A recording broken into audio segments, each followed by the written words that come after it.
Thank you for joining in. You know, usually I go live whenever I do these, but life has been a bit crazy. Happy, people. Gotta find that happy. Gotta find that happiness, okay? And hopefully we're gonna find it tonight, okay? I want to start off with a collective reading. And then we're gonna go through all the signs, Aries through Pisces. Hopefully we'll get some helpful people here who will timestamp down below. Those of you who are not familiar with my channel, just keep in mind that usually I don't pre-record these things. Usually I go live, and when I do that, I only do requested signs. So yeah, on the downside, it's not live, but on the upside, all the signs will be done tonight, which is not usually what I do. And another thing to keep in mind, watch your sun sign and also especially your rising, okay? Because I'm going to talk about the astrology that's relevant, you know, where this new moon is impacting your natal chart. And it's not, you know, always 100% accurate, okay? But you will probably have the best chance of accuracy if you go by your rising sign, not your sun sign, all right? So for example, I'm a sun in Aquarius and I'm a Taurus rising, so I am going to watch obviously Aquarius, but for the more accurate astrology part, I'm watching Taurus, okay? And I might watch a little bit of Pisces because I've got a moon in Pisces. I've got a moon, you know, Pisces stellium. So I'm going to go check out Pisces as well. You might want to do your moon sign. So, yeah. Excuse me. Let me start off just to get a collective on everybody here. With the direction, with this new beginning, as many of you know, new moons are about new beginnings. Starting new projects, creative new things. I mean, in Leo, we are talking about a lot of creativity, a lot of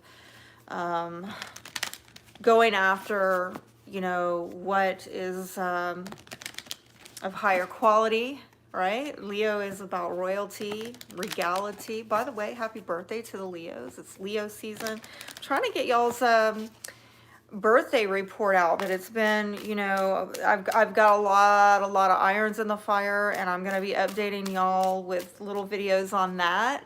I've wanted to get some other videos out, but I just want to make sure I'm not overlooking this, because this is kind of a promise, a commitment that I have with my viewers, that you can definitely count on me doing these tarot readings every new and full moon. I am recording this live. It is pre-recorded on, I think we're on the 26th right now, 2 days before, all right? But Spirit, help me tune in, and let me actually burn a bit of sage to get us going as well. Sorry if I seem a little bit scattered and disorganized, but yeah, I am trying to, I'm juggling a lot of things right now, as I think many people are. I've been kind of getting a dial tone on the energy going on for people out there.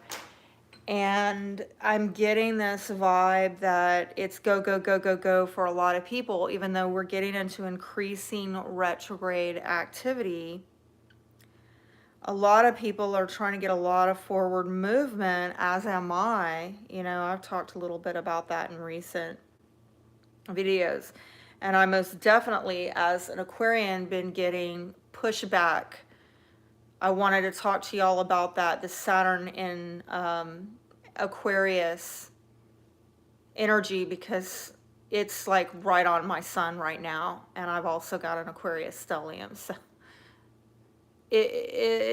that's for another day, right? But even if you're not an Aquarian, very relevant. Humanity is feeling the squeeze on them, yet we're trying to go, go, go, go, go with this energy. And I definitely think the Leos, with us being in Leo season, we're also, you know, the Aquarius and Leo, we're feeling it. We're really feeling it. But yes, happy birthday, Leo. And thank you, Spirit, for clearing the space and helping me to get clear messages. Yes, I am feeling a lot more centered and grounded the more I sit with this, okay? So let's shuffle from that reference point, right? Let's shuffle from there. And just mind you that if we have any interruptions, I'm at my daughter's house. By the way, her boyfriend's a Leo. Yeah, so if they pop in and out, we're just going to roll with it.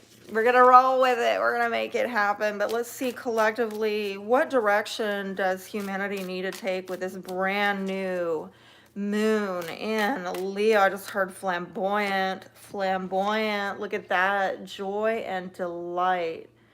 Open your heart to joy, okay? Set those intentions. We collectively need to set our intentions towards this on the new moon and discovering the truth. I'm hearing a Bible verse about rejoicing in the truth always. Easier said than done. I've had to really take myself to task on this. Like, people have told me things that I don't appreciate. It doesn't feel good. I don't like it, but I have to say, well, you know what? Thank you for your honesty. Thank you for being upfront and direct with me. Thank you for the truth. Sometimes, even if it's something awful like rejection, well, that's God's protection. By you telling me that I don't belong, that lets me know where I do, right? So this is, you know, rejoicing in the truth always is the message that I'm getting here. You stand in the light of truth is what the card says, all right? So that is what I am getting for the collective. And let's start off now with Aries. And let me say, while I am shuffling for Aries,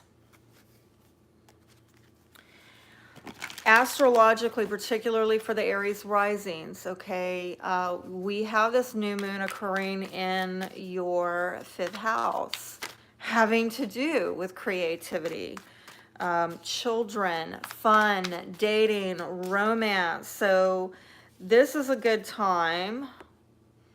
Somebody stressed out? Misplaced? I just heard misplaced. Misplaced. What are you worried about? Are you really worried about what you need to be worried about right now, or is it misplaced? That was for somebody. Let's keep going. I'm feeling that somebody has been worried about something, but they're not worrying about, like, if you're gonna worry, like, it needs to be constructive, okay? It needs, number one, there needs to be valid concern. Number two, do something positive about it. Don't just sit there and let it eat you up inside. Like, ask yourself, what can I do to resolve it rather than cope with it, okay? I don't know who that's for, but moving on. Aries, this would be a good time for you to set some intentions on this new moon about creative ventures or creative projects that you want to start. Might have to do with new beginnings with your dating love life, having fun, having romance, okay? But a new beginning, a very intentional, well thought out new beginning. Like, if you are single and you want to put yourself out there again, I'm hearing doing it differently, doing it better, okay? How can you do it different, do it better? Or if it's a creative project, how can you do it different, do it better? Some of you are not clear within yourself.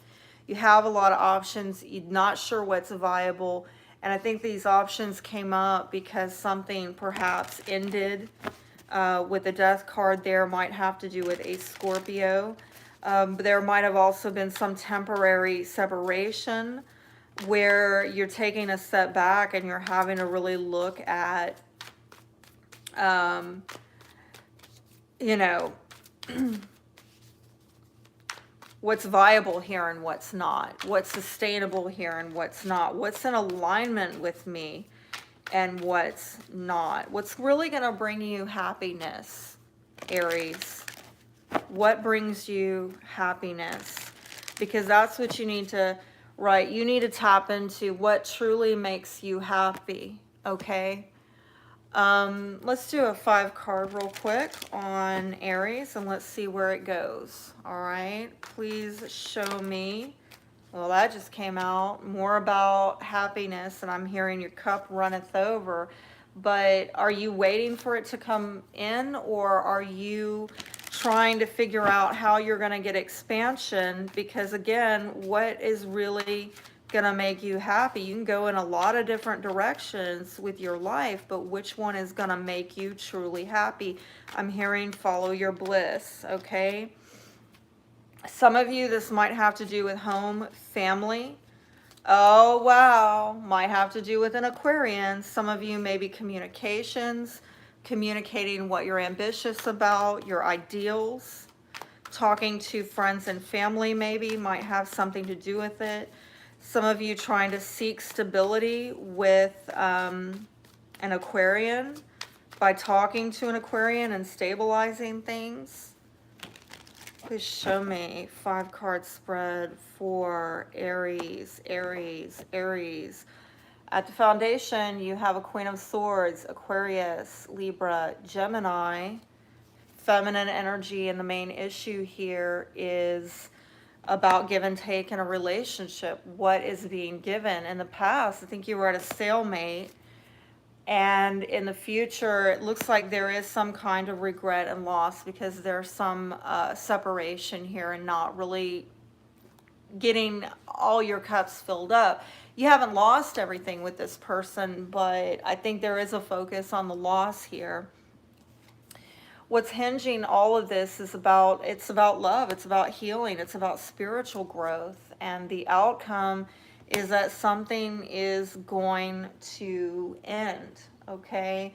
And I'm sorry to say that. I kind of want to go a little bit deeper and see what is this 6 of Pentacles about with a give and take and generosity. It almost looks like there might have been something here one-sided with a relationship where one person was giving and another person was taking, or somebody felt like they were getting breadcrumbed, and that's really a bad omen, okay? The exchange that was going on in the relationship was a pretty bad indicator, and I am seeing something here about maybe home, family, sense of belonging. Might have had to, if this is a relationship, it could be a settled relationship. Maybe somebody that you live with as well. And I am seeing something about really like a winter time frame. And might have gone back to last winter.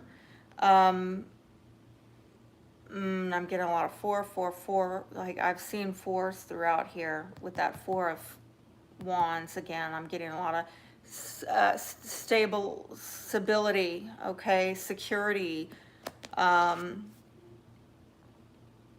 a stable foundation, okay, having longevity, having endurance. This might involve a divorcee, a widower for some, widow or widower. What was a stalemate about with this 2 of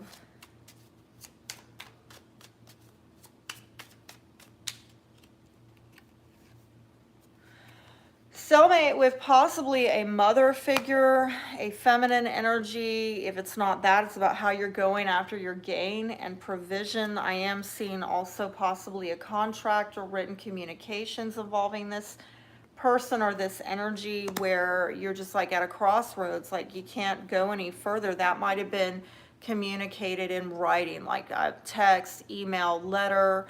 Some of you might have a contract, but again, there's some kind of like with a mother or a mother figure about going after your gain and provision, but there's some kind of stalemate about it. Somebody's not opening up, or maybe because they're in contract, they're not opening up to other things.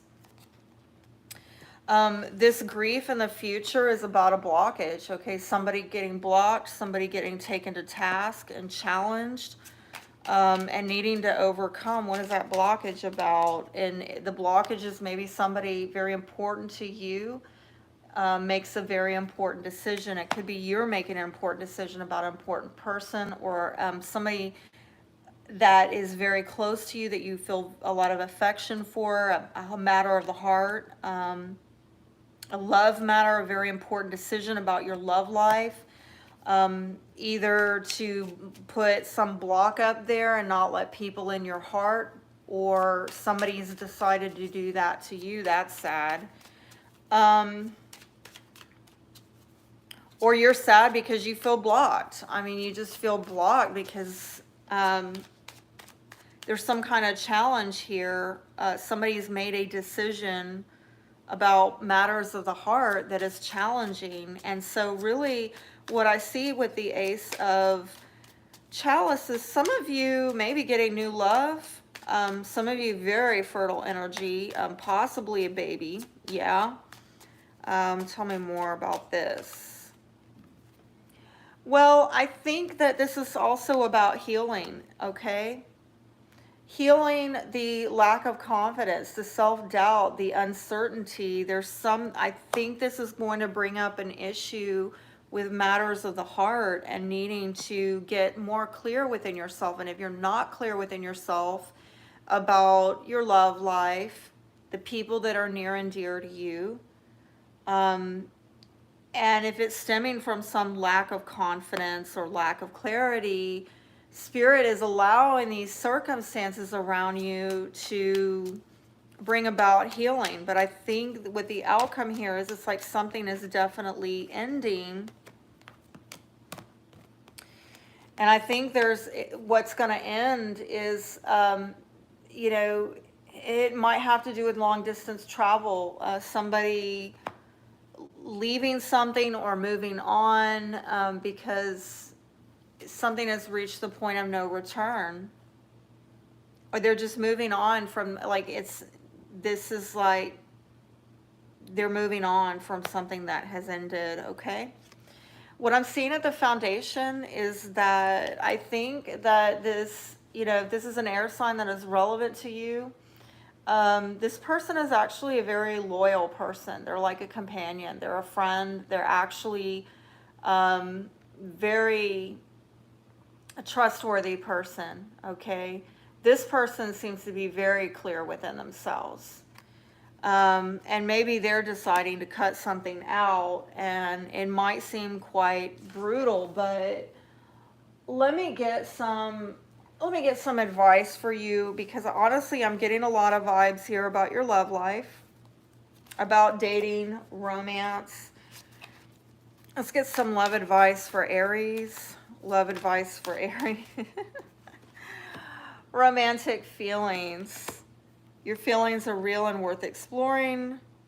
Let go of control issues. Okay, this might be what needs to get healed. Allow the situation to unfold naturally.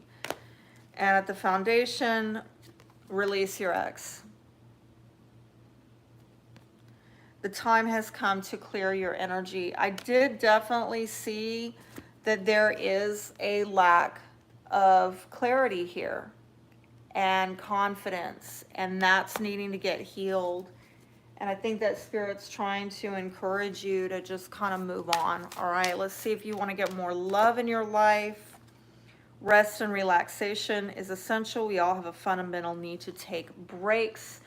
So do you need to take a time out, right, to do the healing work, to bring new love into your life? Because it seems like it's pretty clear here you have some endings. I'm going to be real with you. I'm seeing the Ten of Swords, and you know that Death card came out earlier showing me a separation, an ending. The foundation, this is saying you are limitless. Recognize this truth. You can do anything you choose to do. If you want to choose to heal, you can do it. If you want to choose not to, you know, there's a million reasons in the world. Like people can come up with all kinds of excuses and reasons as to why they're not going to let love in, and now's not the time, and yada, yada, yada. Do you think God cares? No, he does not. Okay? Love is God's currency. 24/7, baby. Love is God's currency. Love doesn't, God doesn't, it's synonymous. Love doesn't make up any excuses to be, to allow, to flow. And so if you or someone around you is stopping the flow of that divine currency, right? Divine currency, love, you are emotionally, spiritually bankrupt. Hello. Heal it.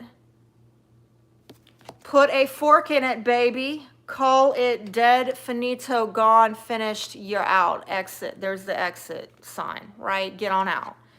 Cast that demon out, baby, and clear it out, clean it out, refresh it, rejuvenate, get a new beginning. Allow spirit in. Allow love in. This is for somebody out there. And you know, I had to go on that little rant because, my God, when we're talking about fifth house, we are talking about, you know, love, dating, romance. We're talking about fun. We're talking about children. We're talking about sex, okay? We're talking about also having more of a childlike innocence in matters of the heart, right? Fifth house is very Leo-ish. And we're talking about a new moon in Leo. Sweet Jesus. Open up the heart. Open up the heart. You gotta let it. Okay, I'm sorry. I went on a little rant there. Let's move on to Taurus. And yes, I am a Taurus rising, so I'm super excited about this reading. And Taurus, this is impacting our fourth house of home, family, sense of belonging. Very excited. Woohoo! I got some household projects going on. That's why I am pre-filming this, because like when I finish filming this, I'm going to work on a new house with my family. We're like renovating it. So I don't know what you're doing, Taurus, but you could be redecorating your house. You could be relocating. You could be setting your plans in your mind on how do I want to bring about positive change with my home, family, sense of belonging. And, you know, this here is your energy, Taurus, Virgo, Capricorn, possibly. But if it's not a sign, oh, look, Three of Cups, this is celebration coming together with, you know, probably for you. And then also reconciliation, gathering, maybe with friends, okay? Maybe with family. For me, you know, I am coming back together, having a reunion in the town that I'm from, Austin. And I'm getting new housing out here. And I'm rejoining my family. Like that's, you know, that Three of Cups was three women there. I've got 3 daughters. So we're all like pulling the family back together at home base. So in some way, does that relate to you, Taurus? Got another jumper. With the Lovers card, could be a Gemini, but I'm also seeing partnering with people is really powerful. During Leo season, a Leo might actually be part of it. Like I said from the beginning, this is my daughter's, this is her place where I'm at doing this reading, and her boyfriend is a Leo. She's got a Leo North Node too, so yeah, Leo season, this stuff is going on during a new moon in Leo, and you might have a Leo that's very relevant in getting this reunion or this reconciliation. There might be something, however, here that is a bit lackluster, is a little bit less than desired in making changes. Perhaps finances are not quite what you want them to be. And I did see with that King of Pentacles that, you know, as always, stability and security is very high on the priority list. So like, yes, you do want to come together and you want to reconcile things in your life, and you want to stabilize things, all right? But you want everything to be on even ground, of course, Taurus, right? Like, who likes instability? Definitely not a Taurus. Be the last one to like it, right? There might be a masculine energy, a father figure or a boss that is playing a significant role in this. Again, partnering with possibly a masculine energy, Gemini or Aries may be relevant. But I'm also seeing, regardless of signs or people, there is an energy of forming partnerships that allow you to bring structure to plans, and to bring kind of like being taking a very disciplined approach. Again, I'm getting this Leo popping out yet again. So what I'm feeling is this is very, very strong during Leo season. Let's do a 5-card spread. I just saw the Ace of Pentacles, new home, new car, new opportunity of some kind. The opportunity has to do with a tangible, something that you can see, touch, taste, feel, okay? It is something of material value, or you place some kind of value on it. If the world doesn't, you put the value on it, okay? And so I'm definitely seeing maybe a new job, a new home, a new new something of that you value, okay, Taurus. Beautiful thing. Let's do a 5-card. I just saw the 10 of Pentacles there. So some of you are working on your career, and or you are collaborating with family. This is like generational wealth. This is legacy that is being involved.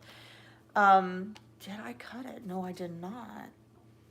One more shuffle and I'm gonna cut. Okay. For Taurus, 5-card spread for oh my god. Hey, this means something, all right?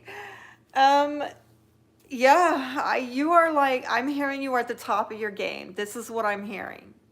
Or you're getting on top of it, okay? And I'm being brought back to that Emperor card yet again, and I'm getting a lot of boss, masculine leadership energy, okay? Even if you are a female, it's almost like you are embodying this, coming in, bringing the value, bringing the security, bringing the trust, managing resources in a profitable way, being very directed, very disciplined, regardless of gender, okay? This is the way that you are showing up. These energies have to do with the intentions that you need to set. If you're like, I don't really feel that way, Stephanie, look, on the full moon, you need to set the intentions that Spirit helps you get directed and disciplined in taking charge, taking authority over your financial, material condition and or your value system, going after your gain, what you value, doing it in a manner that brings you the stability and the security and the sense of belonging that you need and you desire, 4th house, okay? Over the next 2 weeks during Leo season. Now, the main issue here, I've just heard boss up, okay? Now, again, there might be a boss or a father figure or an Aries that is very relevant here, but I did hear boss up. In the past, looks like there may have been some kind of reunion, reconciliation, coming together. In the future, I see somebody a little bit disappointed, okay, about maybe how things are coming together. I'm hearing it's less than ideal. Like, yes, there has been a coming back together. There is a reunion, there is a reconciliation. You may already know about it. You probably do, okay? You might be spearheading this. You might have taken charge or taken authority over this. But there's something a little bit lackluster. It's almost like there's something still missing. A missing piece to the puzzle is really what I'm hearing and seeing, okay? What's hinging this all together is there's some kind of stalemate going on between you and another, at least between 2 people. It could be more, because I'm seeing possibly 3 here. But I feel like with the stalemate, something is yet to be agreed upon. There's still not agreement or clarity, or somebody's not fully opened up to something, and for that reason there's some disappointment, like, well, um I see that we're coming back together here, but we're still stuck on where's that missing piece to make it complete, okay? The outcome, yikes. Not a fan, because that's telling me that somebody is like holding back, okay? For some of you, if this is a monetary issue, it could be that, like, the most positive expression of that is saving money, frugality. What is that for? This is, I think there's some kind of heaviness here, all right? The reason why somebody is holding back is there might be a faded energy, okay? Heavy commitments, heavy obligations, and it just has to be, okay? Somebody's really holding back because they've already maybe overcommitted themselves to something else. It might have to do with a marriage for some. I am seeing all the way up into the fall, the autumn. I'd say I'm getting August, September time frame. I'm seeing the 10 there. It might be all the way into October for some of you. There are some heavy commitments that you're dealing with, but by the time October comes around, I'm hearing eclipse season, psh, it goes, all right, it's out. So some of you might have to like hold on or hold tight to what you value, or save up for what you value, because there's a lot of burdens, but just this too shall pass is what I'm hearing. And the passing is going to be by October. That's gonna, if it's not in your own might and power, it will be through getting eclipsed out, okay, by the October time frame. Those energies are going to eclipse the burdens out of you, okay? That just popped out. Some of you might have to do with ambitions, dreams, wish fulfillment.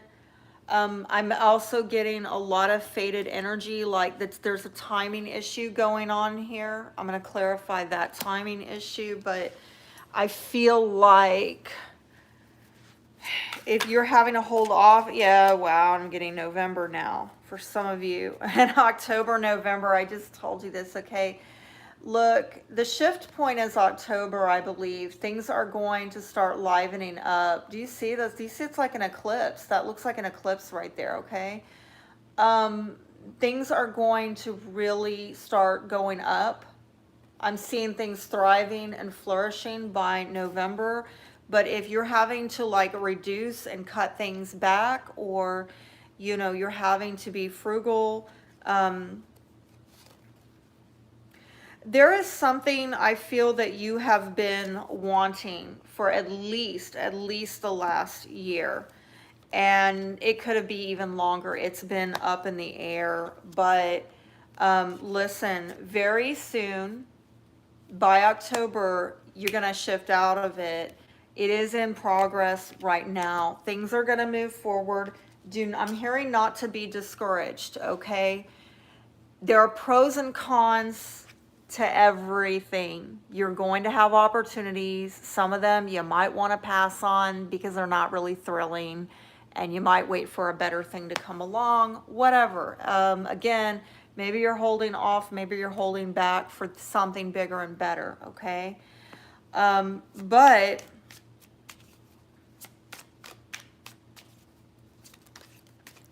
it'll get better. Like, why is there some kind of, with the Four of Cups, some kind of missed opportunity or apathy? What is this Four of Cups about?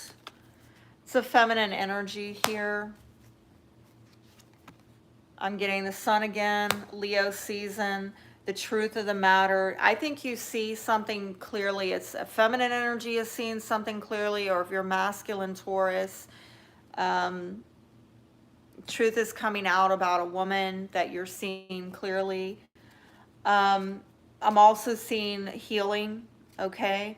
But again, it might come with some sobriety. I'm getting a lot of sober energy, even with the Sun, of just seeing the sober truth in broad daylight. that this is something that was less than ideal, or I'm going to wait this out for something better to come along. Why the stalemate? Why the stalemate? It's hinging. It's, yeah, I am getting with that 2 of, and I just, this is in the reverse. Okay. So this came in the reverse.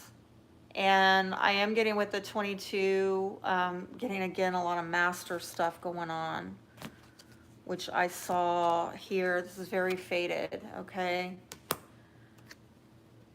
And 22 is a master number, but I'm also, so I'm getting a lot of faded energy, all right? But I'm also getting the 2, a lot of 2s here about partnership. Who are you partnering with? And I believe that came out earlier. The Lovers card came out twice. So partnership is really, who are you partnering with, Taurus?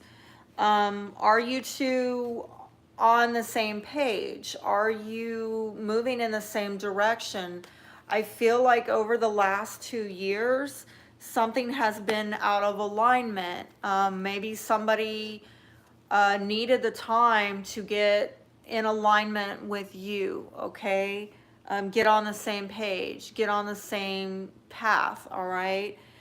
There's been some readjustment going on. Honestly, I'm telling you, the more I sit with this, I'm feeling like October, November is going to be hot on, you know, a shifting point for you. Like, can we fast forward to that reading? Because this is kind of like, you're just stabilizing stuff. You are stabilizing. I think you got some lucky break in the past, and it might have been with money. It might have been with love, reuniting with somebody in love, okay? It might have came in really quick. Who is this Emperor? Who or what is this? Okay. I feel like some of you are trying to overcome blockages. This is really what I'm getting a heavy money vibe off of this.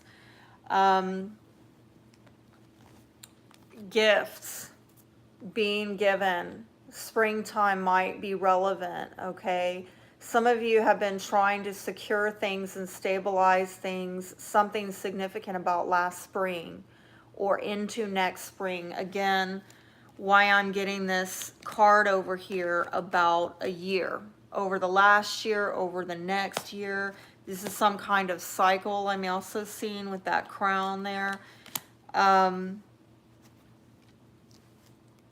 Things are going to flourish and thrive, but I am getting the idea that in order for you to really lay down solid roots, 4th house, you are having to do a bit of pruning. I'm getting the vibe of like pruning, cutting back so that you can let things, you know, it's kind of like a horticulture,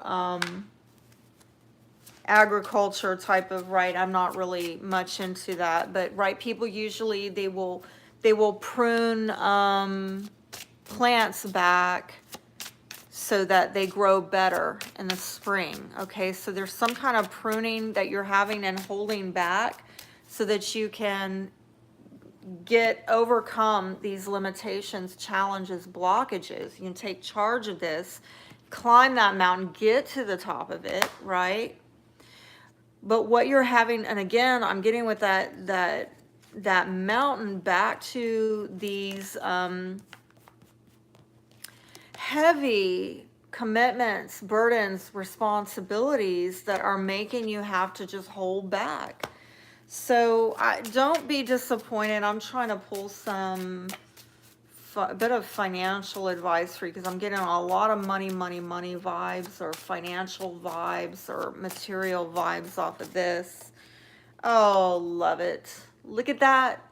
It's more confirmation at the foundation. Stay encouraged. There's going to be growth. And I think over the next year, things are going to, you might be feeling right now that you are in a pruning process, that you are having to boss up, make some tough choices, like be that CEO that comes in and cuts the fat out of your budget, you know, like gets to a place where you don't know how you can cut back any further, but Look, it's going to happen. Some of you, this is very sudden change, okay? Or it's going to seem sudden, or the way that you're having to pivot to get the change, you're having to like really be nimble, really be on your feet, which is not so easy for Taurus, right?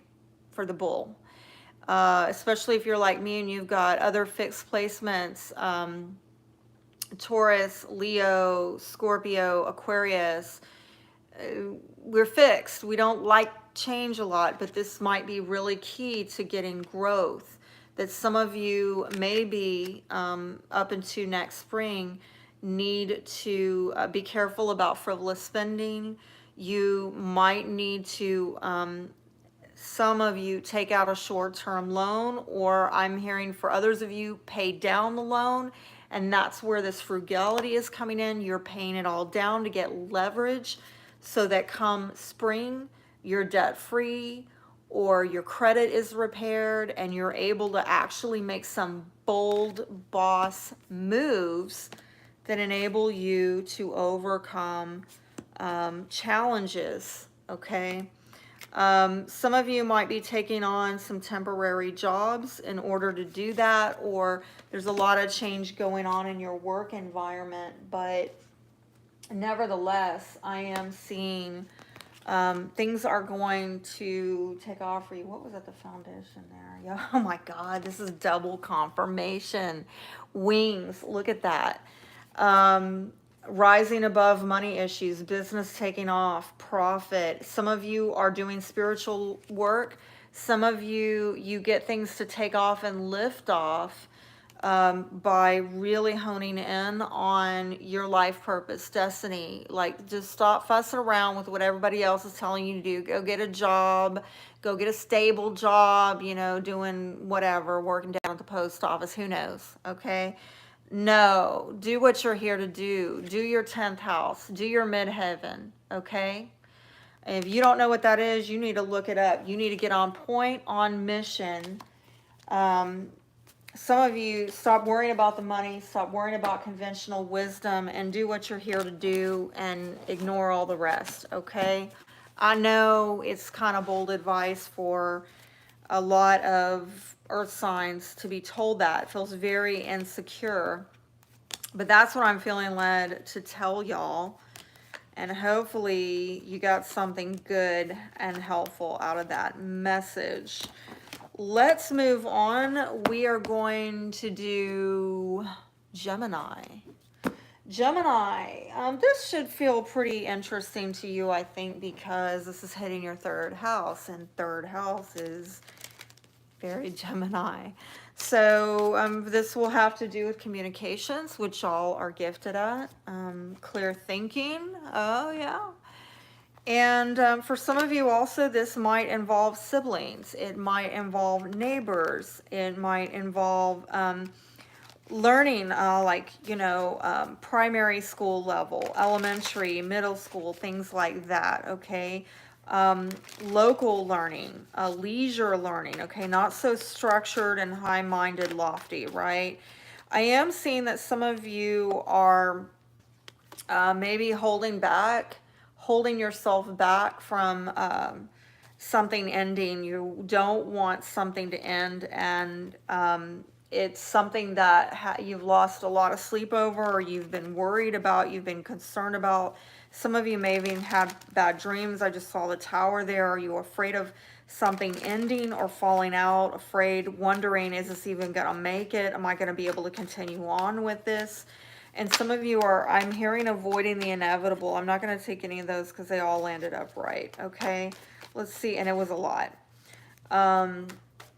Let's get clear messages for Gemini, please. And I just saw that landed weird. Okay, it kind of came, it fell out upside down. There's some issue with emotional connections here. Somebody is not... I don't know if they're real clear about a relationship. It could just be I'm hearing indecisive about a it could be a friendship, but there's definitely, it's some kind of relationship regardless, where you have had some emotional connection, or somebody has had some emotional connection to the other person, but it's almost like it's sideways, or is somebody thinking about disconnecting, or they are disconnected because there's some kind of feeling of loss here, like, and again, closure. And I'm getting this feeling like, right, I know we're talking about new beginnings with a new moon, all right, but with new beginnings, there's usually an ending, okay? So let's think about, has something come to an end? Yes, there you are, King of Swords, Gemini, Libra, Aquarius. There's that Tower yet again, okay?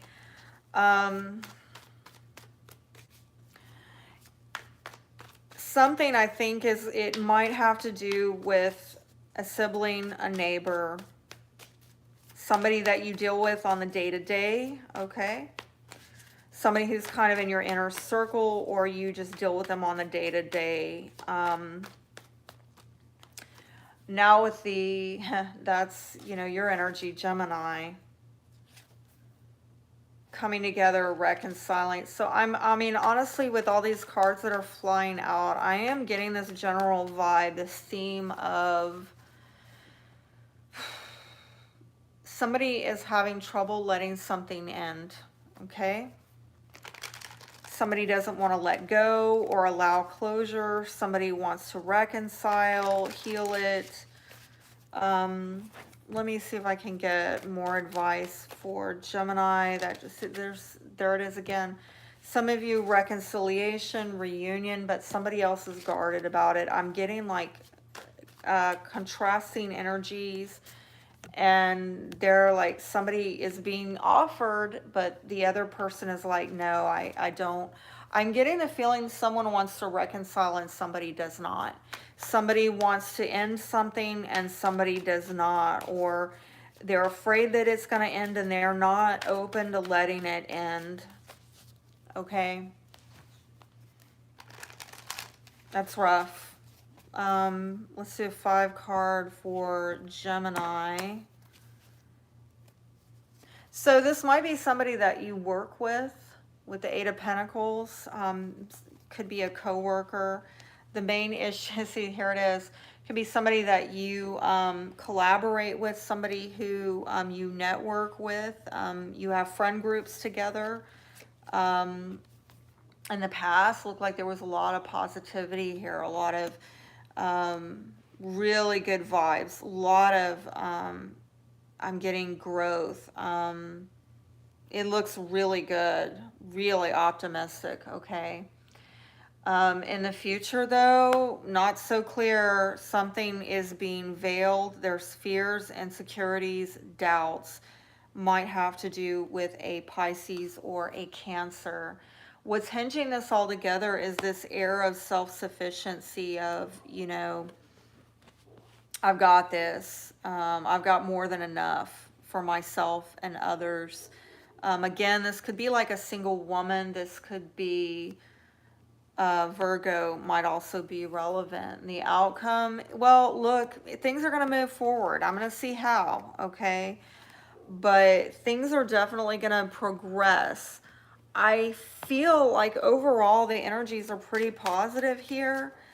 But why in the near future somebody's like not sure about it, or you're not getting all the information, and that's making people uneasy?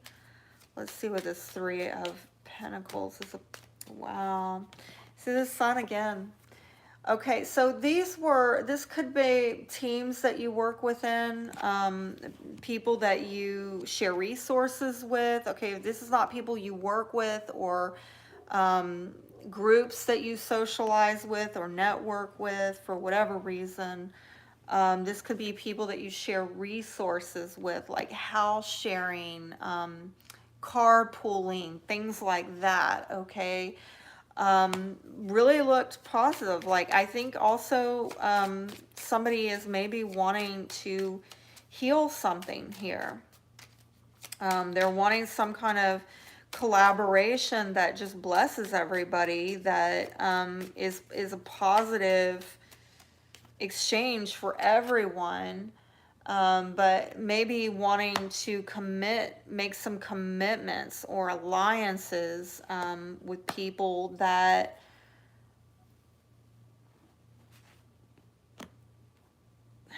I mean, let me say this, the positive with the Anchor card is that yes, it does stabilize and secure things. The negative is that it might anchor you and hold you back on things that maybe you don't want to be a part of. So I'm getting people really gung-ho here about joining forces so long as it benefits them. But I don't know if there's some, what is this stuff in the past? If there's something undesired, I don't know, there's something murky going on. Like not everything is known. And currently right now, maybe the truth about a commitment or the limitations of this commitment or this collaboration is starting to be seen, okay? Please tell me about the Sun card in the past. I'm feeling that one.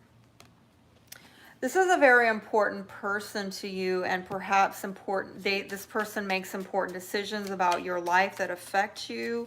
For some of you, I don't know why I'm getting like maybe a landlord or an apartment manager, somebody like that. Okay, that's kind of a weird message.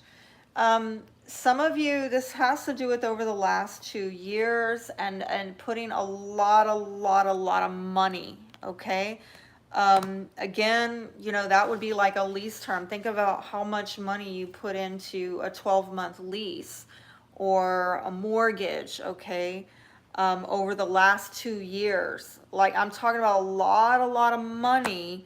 Somebody made a decision to bless somebody with a lot of money over the last 2 years. Okay, a lot of money has been, or resources has been shared and exchanged over the last 2 years. Somebody definitely came on top with that. But I am seeing that, yeah, they were trying to cultivate something, okay? They were trying to reap some kind of benefit or reward by making this investment or getting into this commitment. What is this moon in the future about? What is this moon in the future about? So I am seeing a change going on, something evolving, all right? For some of you, it might be a move. It might involve the birth of a child.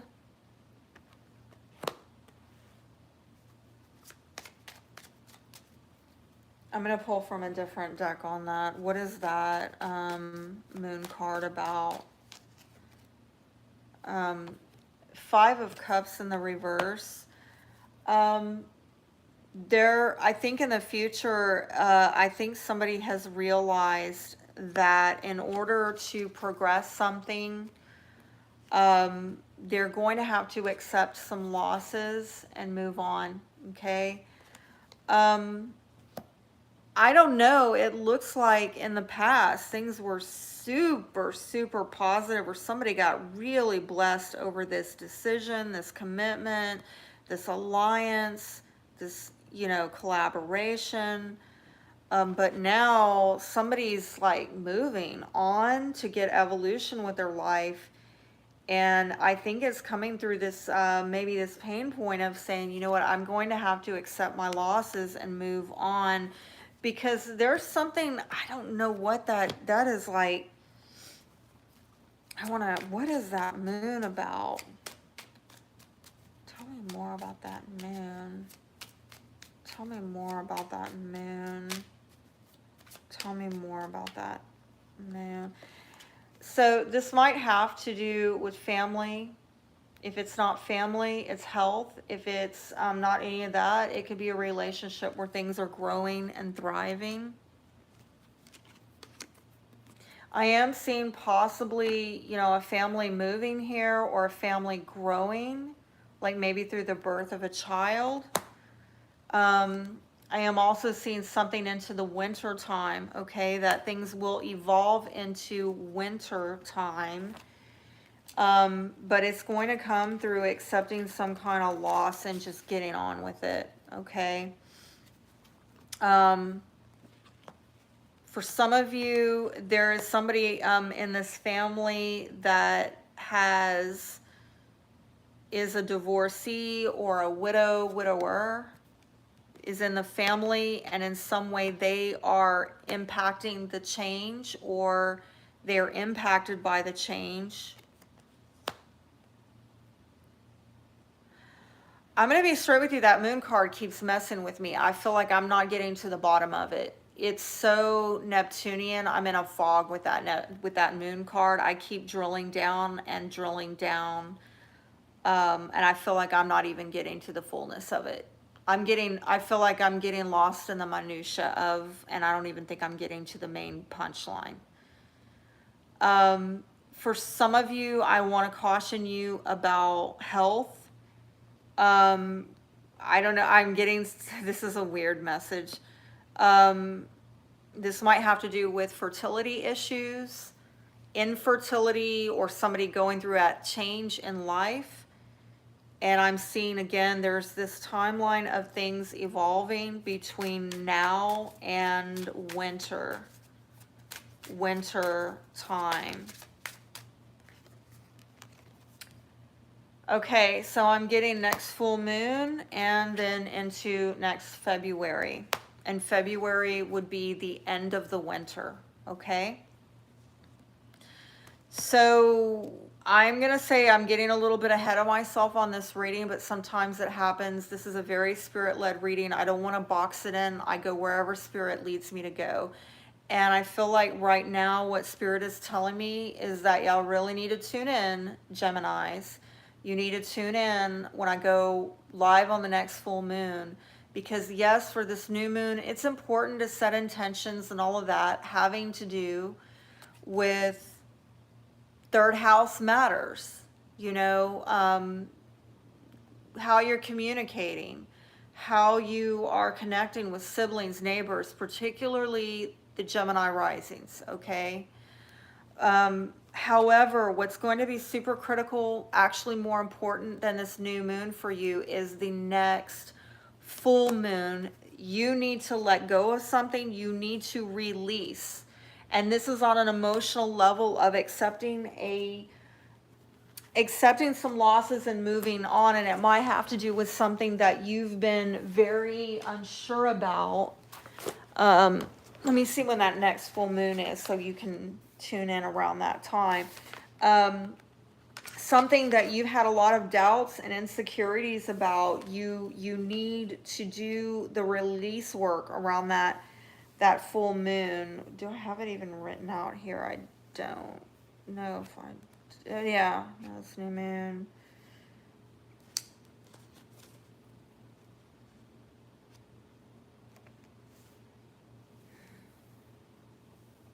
I don't see it here. I might be overlooking it, but my bad, okay? Basically, it'll be 2 weeks from now, okay? Just tune in another 2 weeks from now. Make sure you're subscribed. Make sure you've activated the bell for notifications so that I let you know when this is coming up. But anyway, it's very important. Some of you, this has a lot to do with your independence and self-sufficiency, and that's what you're being pushed to do, okay? This is a lot of spiritual guidance, a lot of faded energy, but a lot of angelic presence trying to get you to a place of self-sufficiency and independence. The good news is the outcome here is that you are going to be making forward movement. Some of you may be flying, traveling with this 8 of, oh yeah, this has to do with, this could be air travel, definitely air travel, okay, for some of you. For others of you, this is a lot of communications coming in, again, faded energy, divinely guided, divinely planned. I'm also getting that you will be getting some forward movement on things that you have been very ambitious about, okay? And I'm telling you, third house is very much about communication, so look for it, look for it. And if this is not on your day-to-day interactions, this is going to be from the angelic realm, so definitely tune in. Because I got some cards there indicating that, you know, you've got a lot of angelic presence around you trying to give you divine downloads and guide you. So positive stuff. Stay encouraged, Gemini. Let's move on to Cancer. And Cancer, this is in your second house of personal income, your self-worth, your values, your possessions. And so this is going to be a good time for you to set intentions about what you want to manifest materially, or in terms of, you know, what you value. And it might have to do with family, with that 10 of Pentacles, your career, your legacy, your life purpose, destiny. I just saw 4 of Pentacles. Some of you saving up or pinching pennies to try to lay something down that's going to have, there it is again, that is going to allow you to manifest what you want. However, I am seeing that there's perhaps been some apathy or disappointment around loss. I don't know if somebody got put out of something, you know, like a relationship, or got put out of a home. There's some kind of material loss there, or a loss of something that you value. Very sorry, there's a disappointment here. Yet I see you trying to put your back to these losses and disappointments to manifest something on a material level. Some of you trying to get back what you lost is what I'm hearing. You're trying to get back what you lost. Please show me. Oh, we got another jumper here. Some of you trying to get a second chance. Some of you making a decision, but before you arrive at that decision, you are reevaluating, reviewing your life, your choices that have led you up into this place. There it is again, 5 of Pentacles, of you feeling like you were put out or put at a loss over something. I'm very sorry, we don't like that 5 of Pentacles, okay? But the good news is that I see that you're moving on, and it could be that a friend is helping you with that. Perhaps this has to do with home, family, communicating, hey, we're going to get out of this troubled waters. We're going to get onto stable ground. We're going to put our losses behind us, because I am seeing that this might have to do with a marriage, possibly a Gemini, for some of you a business partnership. But I think that there's some closure happening, and healing closure at that. And it might have to do with going it alone for a while. I saw a couple cards there like that. 5 of Pentacles showing up twice, plus this Virgo card, is really indicative of somebody being alone. I'm sorry. But the positive here is that there's a lot of spiritual growth here, getting into a still, quiet space where you can hear spirit, you can get the spiritual growth and the renewal. And look at this, a new home, a new job, a new opportunity. For some of you, perhaps a new partnership with 2 aces here. Very lovely. Might involve a fire sign, Aries, Leo, Sagittarius. If not, it's simply an energy where you're coming back stronger than before, more confident, more bold, more ambitious after having a bit of a time out to reflect and hear from spirit and find the light from within. These cards are really wanting to talk.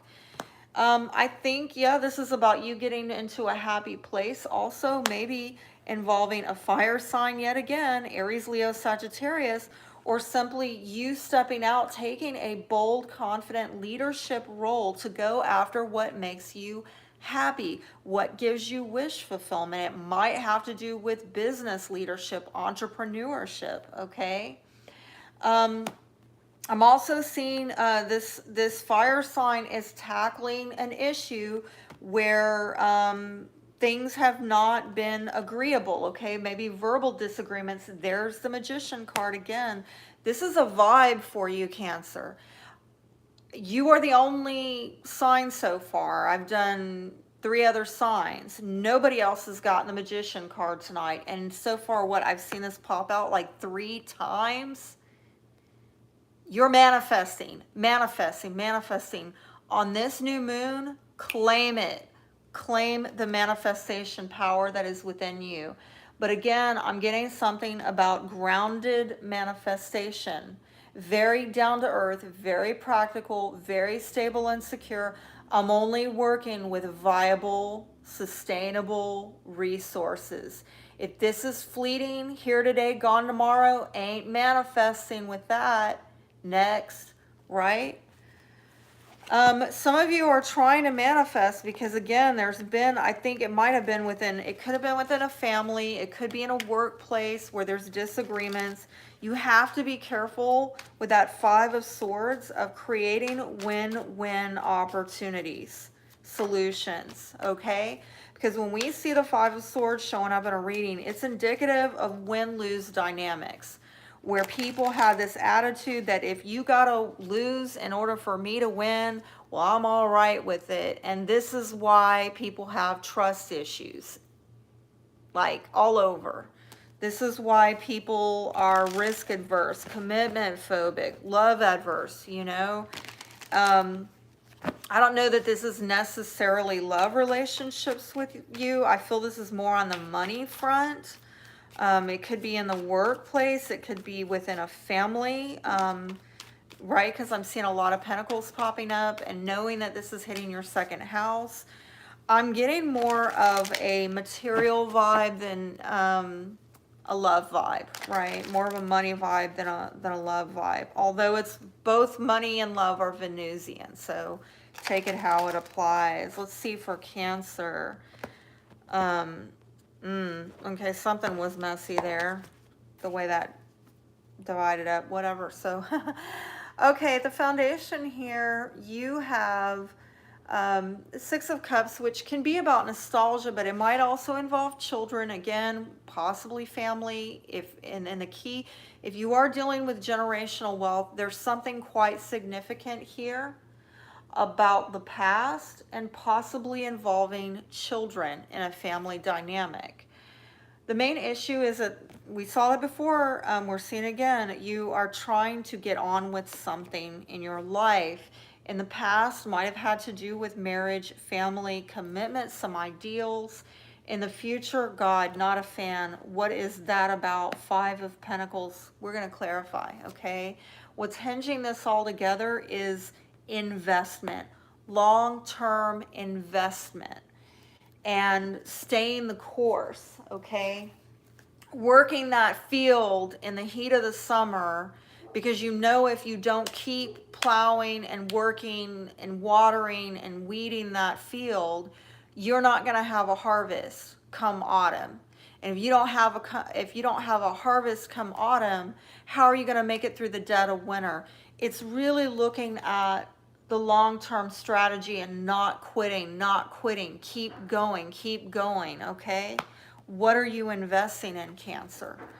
And the outcome here is an emotional bond, an emotional connection. That's actually a lovely outcome, okay? I want to clarify that a bit further. What are you trying to move on from? With the anchor, and I'm getting, I don't know, with the anchor and the boat, there's something about the water. I don't know if that's relevant. You know, I do know a Cancer who lives on a boat, okay? Oh, that's wild. That is so wild. All right, some of you really trying to move on and leave something behind. It looks like a commitment, okay? Or something that you feel right with this anchor, like on boats, they can hold you in place so that you don't get moved around with every wave, every wind. On the downside, sometimes you got to pull that anchor up so that you can move on when you need to move on, when the time is right. Stable when you need to be, flexible and movable when you need to be, right? So using these commitments in a way that serves you and other people is really what I'm getting off of this. And I'm seeing something like they're moving towards stable ground, and I'm seeing a need to stabilize something here is a main issue. Yes, second house possibly having to do with your finances, possessions, resources, values, okay? In the past, this was looking pretty good. Some of you have a marriage and family that was going well, at least for a time. Might have been a long, long time ago, but at some point, there's some idealism attached to that. And if it's not home and family, I mean, let me see. Yeah, I do feel that some of you, this was a formalized commitment. It was a legal marriage, or you had everything but the paperwork. It was pretty solid, okay? I don't want to dwell too much on what you already know. Let's look at this future with the Five of Pentacles. I am a bit bothered about it. Again, maybe a contract here, some paperwork, something that was put in writing. Somebody may have been texted, emailed, mailed, told that there's some kind of loss, or that they were being outed or put out of something. Yeah, I'm getting money, okay? It might have been over money. Somebody got put out over money, or there's some kind of written notification that there's been a sudden loss of money. I'm real sorry. Let me get a time frame on that, because here's the thing with these, if I can find that deck. Did I just like hide it from myself or what? There it is. These are energies that are shifting, right? And we got to know this too shall pass. I don't want y'all to be worried, but I'm seeing that over the next week that perhaps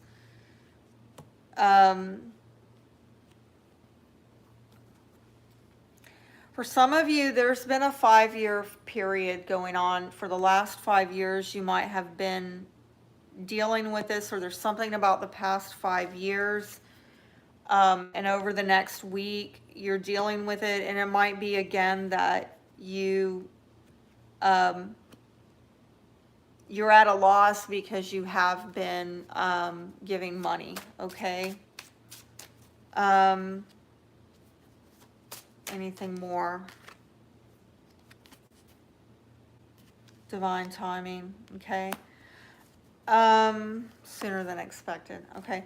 So when you're going to come out of this, I'm hearing do not despair. It's going to be different for each of you. Okay. Because what I'm hearing is that, you know, you each have different karma surrounding, and for some of you, it will take a little bit longer. I think that if you don't know what I'm talking about, over the next week, you're going to find out. And this might not be you, it might be somebody around you. You get a message coming in that they've had a sudden loss of income, and maybe in some way that impacts you, okay? I don't want you to get too concerned about it. I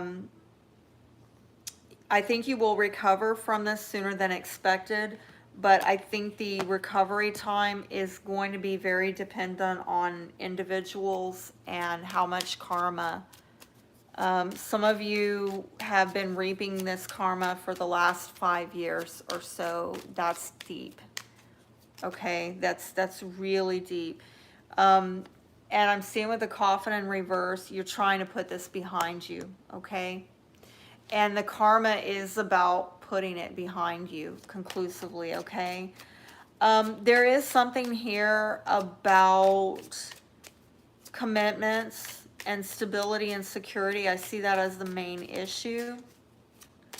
But I'm also seeing what's really key in anchoring all this together is the Seven of Pentacles of what you're investing. But I feel that somebody took a risk or a gamble instead I think that there might be some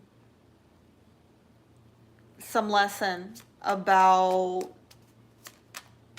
staying, you know, get rich quick schemes versus endurance, the tried and true and tested route versus I'm going to take a gamble, I'm going to take a risk. And I'm getting, this has been a huge blockage for some of you. Learning what risks to take and what not to. Some of you have had a lot of lessons, heavy lessons of learning that some things are not, you can't get around this mountain. You got to climb it. You got to invest. You got to have endurance. You have to look at the sustainability of something. You have to not quit. You have to be diligent. And somebody watching this, if it's not you, maybe somebody in your life who has impacted you financially, materially, has affected your value system. There's some issue here with learning this tough lesson about taking healthy risks versus staying the course, no matter how hard it is. Because I feel like with the outcome in Two of Cups here, this has impacted relationships. If people felt like their stability, their security was disrupted because somebody was gambling things they shouldn't have, there's a domino effect. You start seeing that, right? Messing with people's money is like messing with their emotions, right? And so you start gambling what people value, then there could be a loss of emotional connections. People start withdrawing, disconnecting, cutting you out of their life because they start saying, this person's not safe, they're not secure, they're not stable, they're not trustworthy. What I am seeing is that the outcome here is that this is actually positive. If you do put in the work to overcome this blockage and lay down risky behavior and hold course, okay, by autumn, I'd say by the 10th month, October, perhaps there could be quite a significant emotional connection here. Perhaps, quite possibly if there was some kind of disconnect. Yes, and now I'm seeing a full moon. I don't know why the full moon stuff is coming out, and I think that Gemini got that as well, to tune in on the full moon, and I'm seeing a full moon yet again. There's a lot of emotion here, okay? And this might have to do with a divorcee, widow, widower. I'm also seeing long time. I'm seeing a lot of emotional wisdom here. I'm seeing winter time, possibly. Ding, ding, ding. Now. I don't know. Some of y'all might have some Gemini placements because y'all are right up next to Gemini. You might want to go watch the Gemini reading because I'm getting a little bit of overlap that some of you need to, on the next full moon, do an emotional release, okay? Tune in to me when I go. It'll be in about 2 weeks. Make sure you're subscribed and you have the bell activated for notifications. There are things that need to be released, okay? So that come autumn, winter time, you are bringing this to manifestation. It's some kind of emotional connection. It might be with a family member, a child. For us, others of you, this is somebody from your past, okay? And it might be somebody that you were married to or in a very quite substantial commitment with this person in the past. So make sure, and I don't tell everybody this, right? I'm only telling you this because next full moon is coming up pretty significant. I know we're trying to do a new moon reading, and I'm telling you all that Spirit's giving me for, you know, to tell you for the new moon. But honestly, I'm getting like even more important than setting your intentions for this new moon, having to do with your money, your values, your resources, right? It's good, it's important, set those intentions.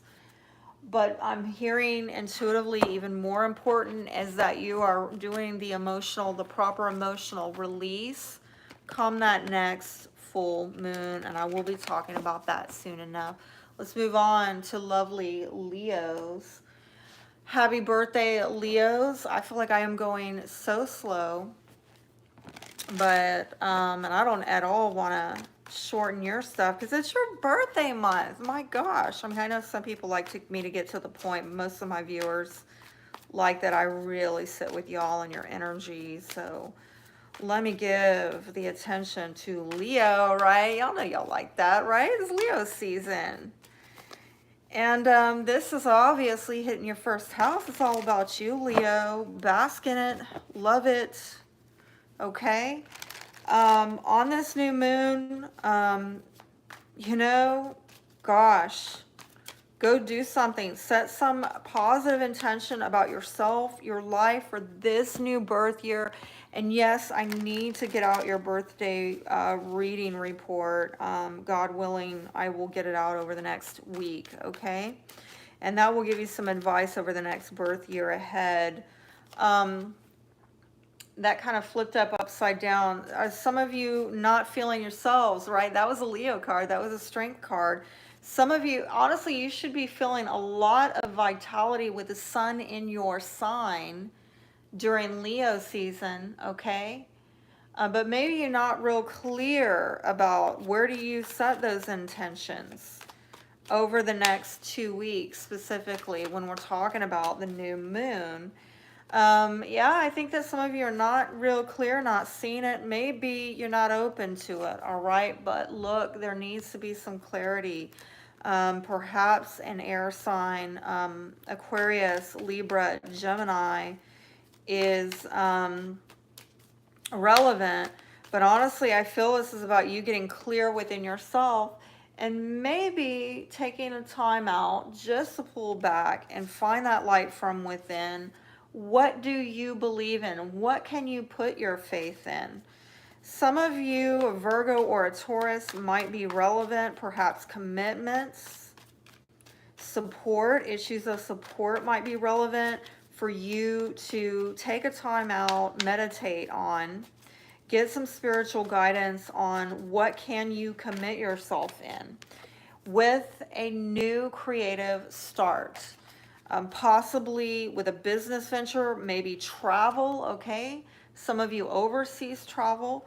Others of you, it might be a sexual union. Oh, whoa, look out, because for some of you, maybe you're waiting on it to come to you.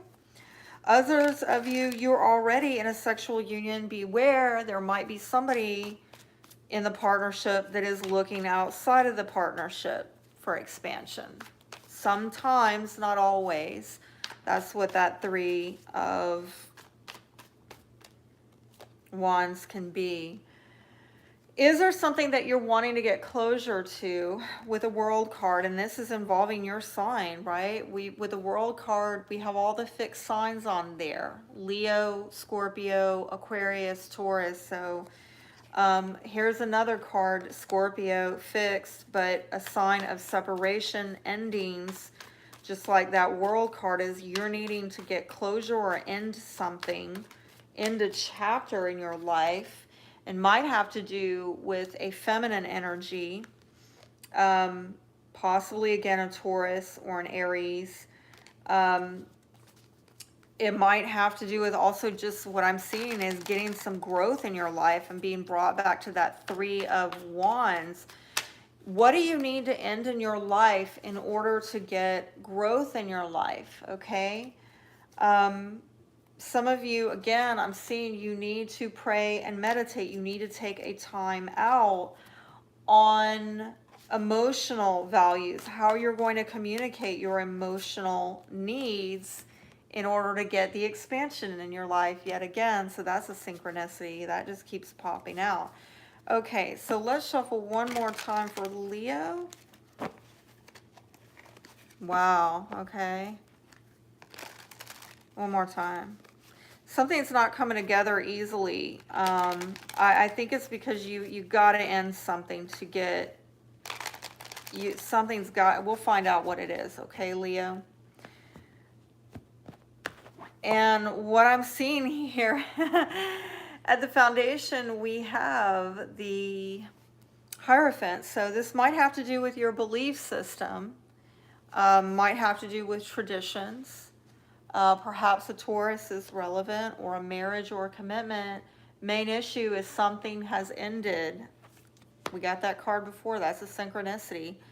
Perhaps Scorpio again is relevant. I'm going to clarify. Whoa, so many endings here. Okay, but let's not get too, let me say this. With every ending, there's a new beginning, right? That 10 breaks down to a 1. 1 plus 0 is 1, right? So what happens when we put this in reverse? We get regeneration, renewal, and that's what needs to happen, okay? And then we come into that Ace of Swords, which is clarity, truth, victory, agreement, okay? So this is what needs to transform here. It's time to breathe new life into something, Leo. It's going to be a new start for you. And with this in the first house, this new moon impacting your first house, this is like, it's all about you, Leo. Where do you want to go from here? What do you believe in? What can you commit to? What do you have faith in? There's that Ace of Wands again. Some of you, this is about a new creative venture, maybe a business, something that you're passionate about, okay? For others of you, it is a new sexual union. Others of you, it's travel, okay? I will clarify. This is a great card. You know, the Sun card is at your foundation, hinging all this together. Well, look, the Sun is in your sign. The Sun is shining a light on all things Leo right now, is bringing healing, bringing clarity, bringing happiness, okay? If you want it, it's there for the taking. It's bringing truth. It's bringing clarity, all right? You have some really good cards there. Look at the outcome. Victory. Victory. You are getting the attention. You are getting the honor. You are getting the recognition. I love that. Let's see. I mean, and I especially love that for Leo because I know how important that is for y'all. I think what has ended here is some type of exchange, and it might have to do with business. It might have to do with exchanging of things that you value. It's some kind of back and forth, all right? Some kind of back and forth exchange of money, values, business. There's been some kind of cutoff with this, okay? Because you need to transform. If you're a business owner, you're going to have to transform the way you're doing business. Listen, I'm your opposite, Aquarius. And as we know, whatever's going on with Aquarius has some mirroring impact with Leo and vice versa. So, right, and I'm wanting to make a video about this soon. I'll make it as soon as I can. My life's a bit woo right now, but up in the air. But you know, with Saturn and Aquarius, oh my God, I am being hit with this, and I know all the Aquarians are, but especially so, but also so, I should say, Leo, right? How are y'all being impacted? Because this is opposing all things Leo, all right? Y'all are feeling this as well. And I'm probably going to talk more about it, but I mean, you have to be aware, like if you have, for example, I think like it was yesterday, I think Aquarius, oh, I'm getting this ringing in my ear. I don't know, my left ear, I don't know what that's about, and I never have ringing in my ear. All right, it's fading out. Let me clear the space. I'm not sure what that is about. Let me sit with it. I was on a roll there and it was like something interrupted me. It's totally gone now. is something, do you feel that you are being interrupted? Do you feel like you're being interrupted? Do you feel like you are being drowned out with the noise of life, external? Find your peace, get your grounding. This is what I'm doing right now, okay? What I'm trying to tell you also, if I can get back on track with my train of thought, is that, yes, now that I want to talk about that, it's coming back again. Like, I don't know why, there's something about it. When I talk about that, that ringing comes back. Okay, I'm just going to ignore it, and I'm going to say what I feel led to say. And yesterday, the Saturn was in Aquarius at like 23 or 24 degrees. Basically, over the last 2 days, it's been like 23, 24 degrees, around about there. It's been right on my natal sun in Aquarius. Like Saturn is in like, oh my God, I'm feeling it. Look at what degrees are your Leo, right? Is it at like 23 degrees, 24 degrees? How? Because that is going to help you understand how the Saturn in Aquarius is impacting you. I'm going to speak to it more in another time. I don't want to get too deep off onto that, okay? But there's something, look, things have got to change, all right, with the way that you make money, with the exchanges going on between you and other people. There has to be some evolution here. Some of you need to physically move, okay? Because something I'm hearing is not equitable. It's not a fair, balanced exchange. It's creating a lot of blockages. Some of you are losing traction, leverage, momentum, something like that. You are being held back by your location, or the challenges of whatever it is that you are exchanging. If this is not about a location, it's with a person. Things need to evolve, and you've had blockage in getting evolution because of the exchange. Probably monetary change with the fish card, what I'm seeing there. And that's why something needs to end in order for you to overcome the challenge, get evolution in your life, financially, materially, even emotionally, okay? Let me see what this ending, I mean, some of you already know what this is, because I'm seeing in the past placement 10 of Swords, and yes, it might have to do with your love life, a relationship that went on for a very long time. Perhaps somebody who was married, like divorced, somebody who's older, okay, an older, more mature love relationship, okay, or you gave a lot of time to this person, you were committed to them for quite a while.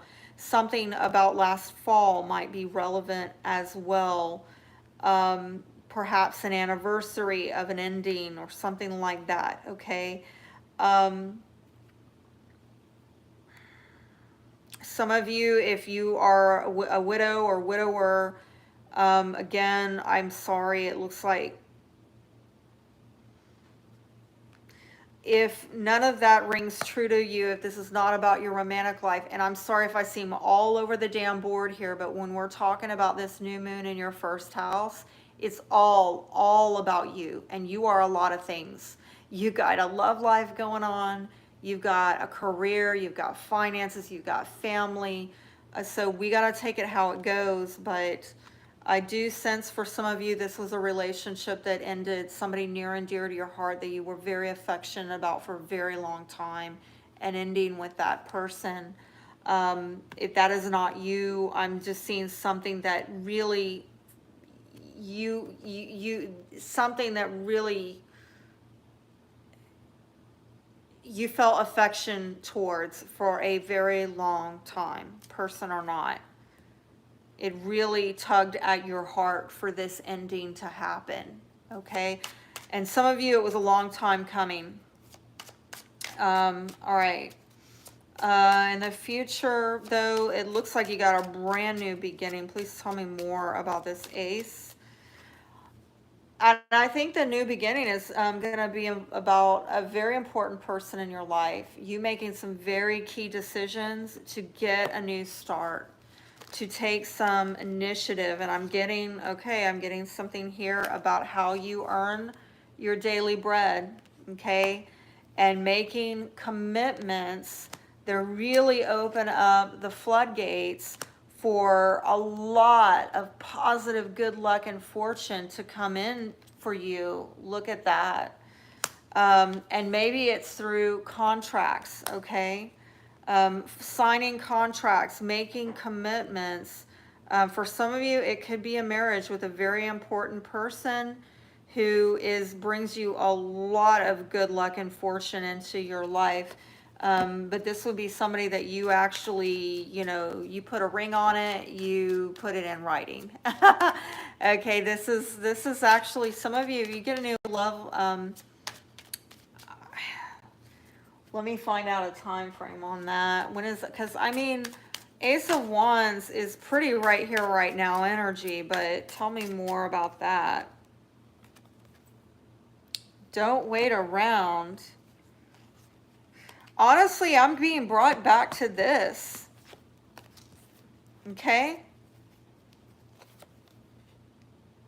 I am being brought back to, oh my gosh. It's the main issue here. Whatever has ended, you need to get some evolution. Some of you switching partners. You don't need to wait around for this person to come back.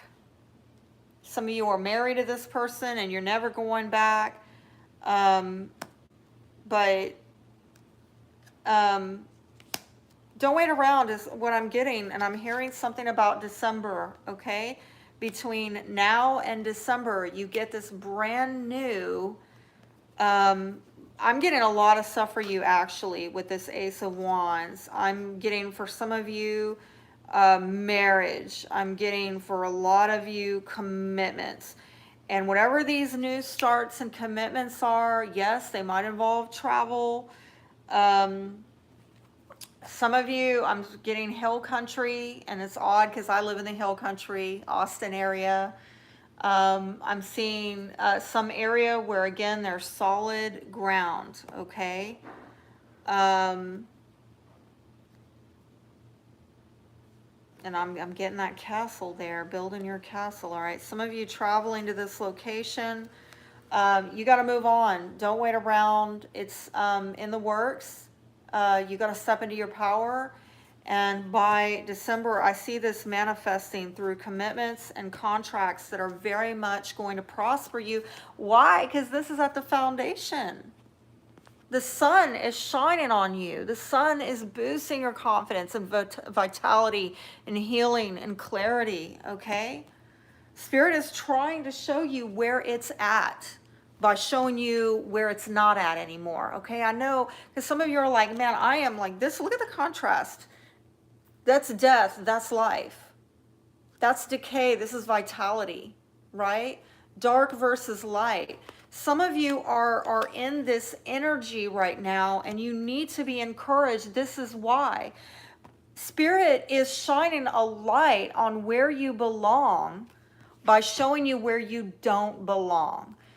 By showing you what has ended, Spirit shows you what is beginning, okay? Please receive that, because I feel that some of you are very disenchanted right now, very disenchanted. And knowing what I know about Saturn in Aquarius and what I'm going through as your opposite and how we mirror each other, sweet Jesus, hang on, okay? Hang on. You know, I relate to the disenchantment. Look at this. Opportunities coming your way. And some of you, it's in love. Some of you, it's in a new residence, a new home. Look at this. Others of you, it's a very feminine energy. I'm also seeing a feminine energy with love. But I'm also seeing about how opportunities, about how you go after your gain. I'm again seeing this family, female dynamic, mama bear. And it's very faded. Listen, this is like so spiritual. So spiritual here. With this guiding light and this angelic guidance all around you. You may feel that you are in a dark place, but you're not alone. You have not been abandoned, okay? They're showing you what's not working to get you to focus on what is, okay? Where are you going to be able to get the growth? Where are you going to be able to have love that is healthy, growing, thriving? Where can you put down roots? Where can you gain the provision, all right? Some of you going after healing, healing issues within the family as well, not just physical health, but family health, okay? I'm getting a lot of maternal type of whatever. Let's keep it moving. And the outcome, you're winning, winning, winning. Love it. What is going on with this Six of Wands for Leo? You know, I really think this is a month where the spotlight is on you, okay? Favor is shining down upon you. And this might have to do with what you know. Okay, for some of you, hidden things. And you putting, look at that behind you. Whatever is ending, back to this death card is the main issue. You know what this death card is. What's dead, gone, over, okay? What do you need to let end so you can breathe new life? Receive this vitality that the sun and spirit is trying to shine upon you. What is it? I am seeing that at the foundation by autumn, by October, the end of October, you will probably have a new commitment, and I'm seeing new commitment in love possibly, and I'm talking about marriage level, okay? This is marriage. Where else did I see the marriage? This is marriage. And if we're not talking about a marital commitment, we're talking about some kind of contractual commitment where you're in contract with people over money. And the good news is that these contracts are prospering you. Really positive stuff, right? Really positive stuff, because I think that you're getting into contracts that actually really benefit you. It's coming through some hard lessons though with the death card, is learning what's not viable. You having to get clear within yourself about what is viable and what's not. All right, let's move on to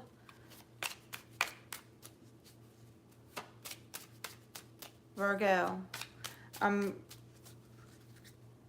thinking, my gosh, are these taking so long? Yeah, I'm spending a lot of time on it. And now I'm realizing my power is low, and I thought I was plugged in. And am I not plugged in? Let me check that before I get on to Virgo. I gotta make sure that we are, yeah, I'm unplugged. Oh, I thought I was plugged in the whole time. All right, let's plug it in. And the show must go on for Virgo. Virgo, this is impacting your 12th house. Ooh, very spiritual stuff, okay? So you got new beginnings with 12th house matters. And so this could be a time where you're setting intentions having to do with your spirituality. How do you get progress? How do you get movement? I'm seeing a lot here about progress, movement. Really going in your rightful path, okay? And these wanted to come up. Again, something about closure, and maybe because there's been some kind of loss and separation, and it might have to do with a long-term investment, something that you actually invested in, but it almost looks like, it's weird that I'm getting similar, you know, to Leo. I'm getting a lot of messages about endings, and I think somebody else, another sign, got that as well. It's like, okay, let's talk about new beginnings. But I am getting a lot of cards talking about endings. But we have to keep in mind, just a reminder, that with every new beginning there is an ending. So at this time you might be like, well, where is my new beginning? And you might get more clear about that by reflecting on, well, what is ending? What do you need to close out so that you can start something brand new, or you can set something brand new? In the 12th house, I mean, it might have to do with spiritual beliefs, but it could also be about healing, okay? It's a very spiritual house. Some of you may be about solitude, which I kind of got a little bit about that. Wish fulfillment, maybe. But yeah, I saw some solitude there with that 5 of Pentacles. Some of you, though, seem like you need to emotionally disconnect from some things to get your happiness in life. You need to move on from something and leave something behind. Some of you physically moving on during Leo season, possibly involving a Leo, because we have fire sign here, Aries, Leo, Sagittarius, in order to get that progress. But are you clear within yourself about how you're going to do that? Let me... And I think that some of you, you're not clear. Like, I got that vibe off of Leo as well, of not really clear of where do I go from here, you know? And by seeing what's no longer working, you see what is working. At the foundation, some of you are looking at stabilizing something, maybe with home, family, sense of belonging. This might have to do with the home front. What's going on at the home front, okay?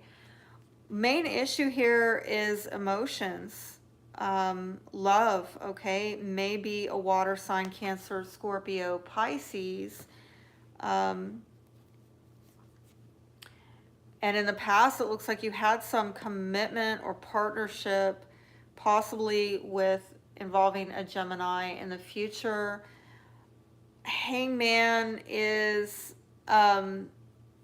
showing that something is stuck, okay? Something is very stuck. And there's that 5 of Pentacles. Again, where are you feeling alone? Where are you feeling some kind of lack or loss? In the outcome, it's showing me that the answer is to move on, and maybe it's through a friend that you finally do that. You finally get out of those troubled waters. I am seeing that something with the emotional upset is maybe spilling over into you feeling alone, feeling stuck in life. I'm getting some overlap here about, it might be money, okay, for some of you. For others of you, I'm hearing generous. I'm hearing, well, this is like a lot of change, okay? A lot of emotional changes. A lot of, some of you have changed partners, or through change of partnership might have gotten a big settlement. For some of you, somebody changing partners is I don't know, I think, no, they're benefiting, they're getting a lot of money. Somebody changing partners to get a lot of money, or moving residences to get a lot of money. And you might get a message, or if you're not getting a swift message coming in about this, It's like you are very quickly, swiftly making this decision, very decisive, like, I'm going to change things up to bring in more abundance, more emotional fulfillment. But again, doing this is going to involve you ending something, okay? It's going to involve you leaving something behind, closing something out, finishing something. You got to fly away from this dark stuff, okay? In order to fly towards the abundance. What is this? Yeah, I'm again getting a commitment, a marriage, a partnership is relevant in the past. If this is not a marriage or a commitment with a Lover's card, I mean, I'm Gemini possibly. I'm also seeing like a contractual. If this is totally strictly business, it could be, again, in the past, some contractual commitments. I'm also seeing karmic bonds. We're having, particularly for a female, I'm getting a lot of feminine energy here. Very strong, being bound, being tied to things karmically, okay? And with a hanged man, oh, now I'm getting a man. And the two of them are looking away from each other. It's almost like the woman is looking to the past, he's looking to the future. Masculine energy here is, there's some stuckness around this masculine energy. Could be that the masculine is non-committal or is, I'm getting committal, honestly, with the feminine energy. With the masculine, I'm getting something non-committal. He might be waiting around for a commitment, but he's not getting or giving it, okay? This could also be a masculine energy that is just wanting a friend. He's a friend who wants to be more than just friends. Or somebody's, wanting something to go to the next level, but it's stuck. It's not getting to the next level. Both of them are looking in different directions, almost like they are just, their focus in life is very different. They're not on the same page. They're not moving in the same direction. With the Five of Pentacles, yeah, man, somebody got put out. Somebody got rejected is really now what I'm really getting off of this. The more I sit with this, I'm thinking this is a relationship more than anything. Somebody, yes, might have got put out of a house, like if they got kicked out. Or they're feeling, if they're still in the relationship, they're feeling alone in this relationship, or they're feeling like they're not getting what they value in the relationship. And that card is coming out for a lot of the signs tonight. This has to do with bringing something to harvest, reaping what you sow. Again, more of this karma stuff, and it might have to do with work. It might have to do with reaping resources, okay? But I am also seeing, I'm foreseeing for some maybe a loss of work, a loss of employment, somebody, a loss of working on it any further because they got put out, and because somebody is not wanting to work on it anymore. And I'm seeing all the way into October. Autumn time frame is very relevant here. You need to be very careful about what it is you're trying to cultivate between now and October. Is this going to give you what you value, or you will just end up feeling at a loss? I am feeling like somebody here needs to cut out the trickery, and this is kind of a trickster. It can be a trickster vibe of somebody kind of being playful or kind of underhanded and sneaky, and like just stop skirting around it or going around it. Like, go in there like a wolf. Don't be the fox, be the wolf, like cut this nonsense out. This kind of almost trickster, tricky, Ricky, Oh, I'm just playing around type of like, what is this? This is somebody who just wants to play, like, I don't know. And if this is a guy being non-committal, I think the woman is not having it. The woman is all about the put a ring on it, okay? And if, you know, if you're dealing with somebody, regardless of gender, who, you know, you're about commitment and they're not, my God, I mean, how long can you keep going around and around with this person? You need to knock this shit off, because this is not going to give you what you want. You need to, between now and October, you need to sow what you want to reap. If you want to reap this, keep sowing into that, right? It looks like somebody here, it looks like the man is not committing. The man needs to make a sacrifice. He needs to get some enlightenment. He needs to, you know, have a come to Jesus moment or something, okay? I think in the outcome, some of you are going to just move on, all right? Because I think there's frustration here with a partner. Might be a friend is helping you to deal with this. This could be somebody who is like, they're taking away more than, they're like a subtraction in your life. They're not an addition, okay? This is somebody also, you know, it could be a partner who is putting you in debt. They keep borrowing money, you know, like they're a scrub, okay? That could be that, you know? Although I don't think Virgo females would, or even males, would allow for that nonsense. Like, y'all are above, they ain't gonna let people use you. At least that's my experience with Virgos, okay? I do think that ultimately, if you assess that this person is not an distraction, you are going to get on with it. The foundation, some of you are weighed down by some fated home family situation where you've got to keep things stable, and there's a heaviness to it. Perhaps you are in contract, right? It could be a marriage commitment or whatever, but I see somebody's trying to switch partners here, but there might be a lot of money on the table if you're trying to end it with this person, okay?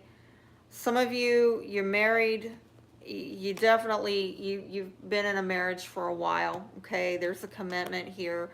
But I feel like the masculine is in limbo. Is he trying to switch partners? Is he trying to end in marriage or a commitment? Or he's refusing to commit because, I don't know, he's already in a commitment. It's weird.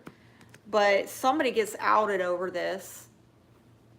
And I think that there needs to be a realization of, you know, you can't have your cake and eat it too. Be careful what you're trying to cultivate in your life, because if there's lies and trickery and sneaking around involved, ultimately you're going to have to walk away from something here. Honestly, there's commitment again. I mean, I just keep going on. Let me see if I can get you some romantic advice, because I'm going to tell you, I'm getting some, even though this is 12th house, I'm getting a romantic reading off of this, to be straight with you, okay? And some of you, you need to look within yourself on this new moon about how you can get a new start in advocating for yourself, right? Because 12th house can be about self-sabotage. But if we were to set a positive new intention on 12th house, you know, I'd say let's look at how can you start being your own best advocate, right? By cutting this bullshit out that you actually don't value at the end of the day, or another person doesn't value. It's just not going to end well. Like, cut that out. And also being aware of hidden enemies, and not just the self-sabotage, but how other people are sabotaging you. Reconciliation. Someone from your past is returning to your life. New love. I'm telling you, there's some dynamic going on with, do you have somebody new on the table, but I don't know, you thought you were going to end it with them. Are you going to reconcile? Are you going to reconcile? Or are you going to go with somebody new? I think I just opened a can of worms here. Get a private reading, okay? I'm sorry, I have to continue on. This was a wild one, Virgo, okay? Um, and I know I've got some Virgo people that listen that are so done with love and relationships. They're like, oh, please. So done with the games, right? Um,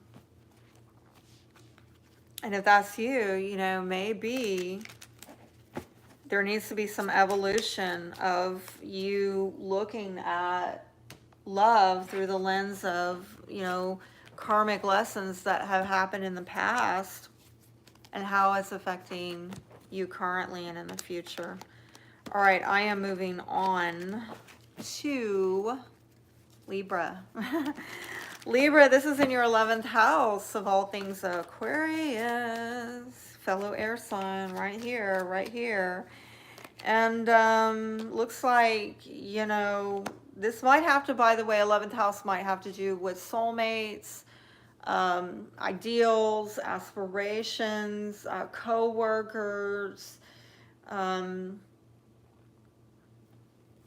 But it looks like, you know, you're at a stalemate in terms of getting some new beginning on an emotional, spiritual level, because it looks like there's been some ending that needs to be healed. I'm getting a lot of healing surrounding an ending, okay?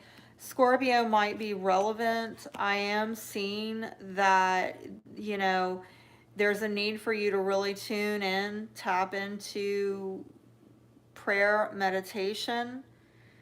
It's like there's a timeout, definitely a timeout. I'm hearing a lull going on. And you need to get some renewal, all right? But I don't know if you're able, because of this need for healing, I think that's why you've been stuck. You've been asked to like take a time out, because until you do that healing work, you're not really going to be able to see something, hear it, open yourself up to it. You got to do the healing work. And 11th house, like I said, it might have to do with your ideals, your aspirations, maybe the people that you work with, maybe soulmates, okay? Definitely friend groups, social networking pops up with 11th house. 11th house is also very fated energy, okay?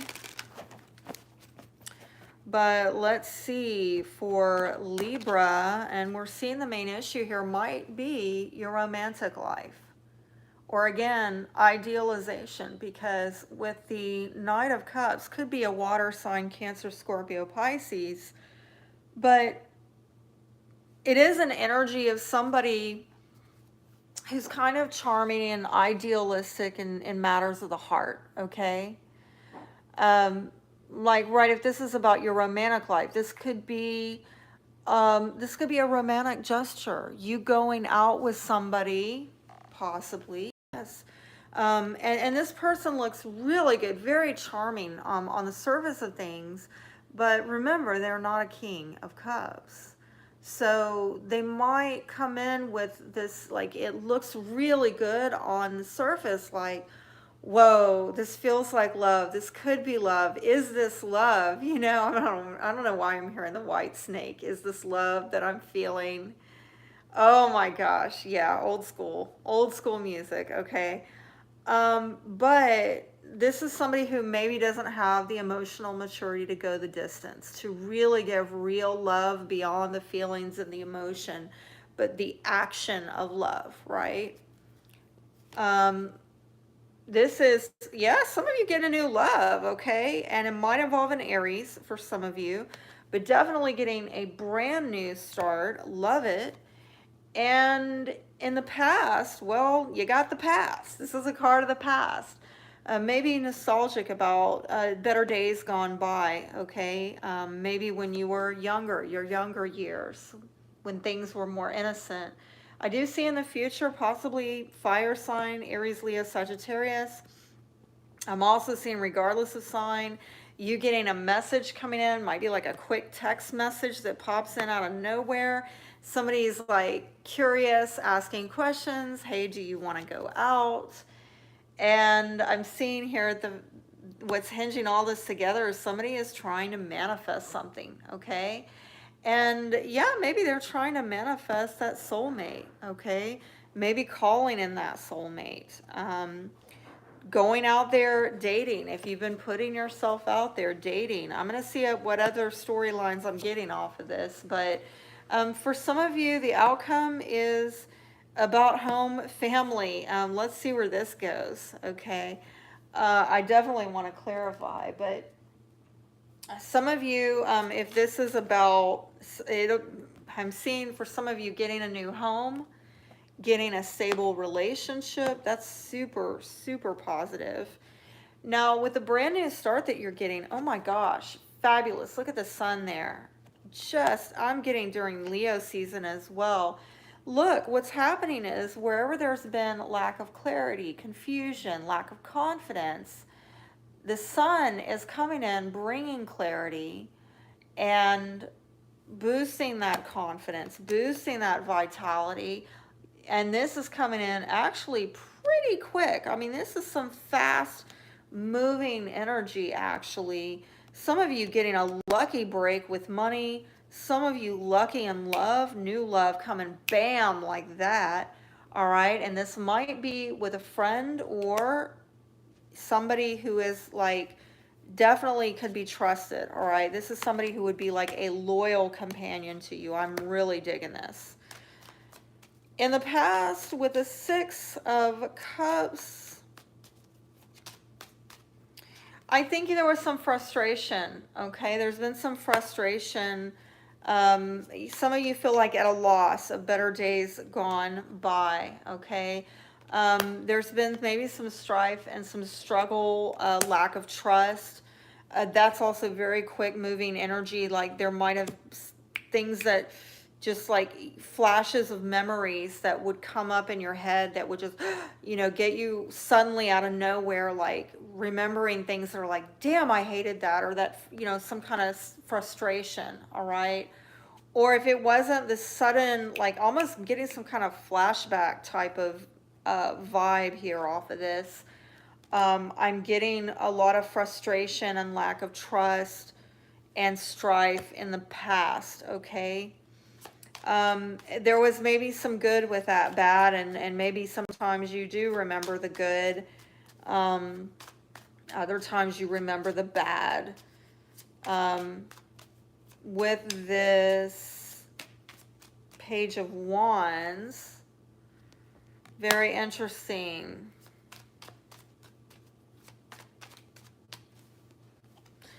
Well, I'm getting a new beginning yet again. Okay, some of you, if this is a love offer, if this is like a quick text that comes in from somebody like charming you, trying to offer you a date, right?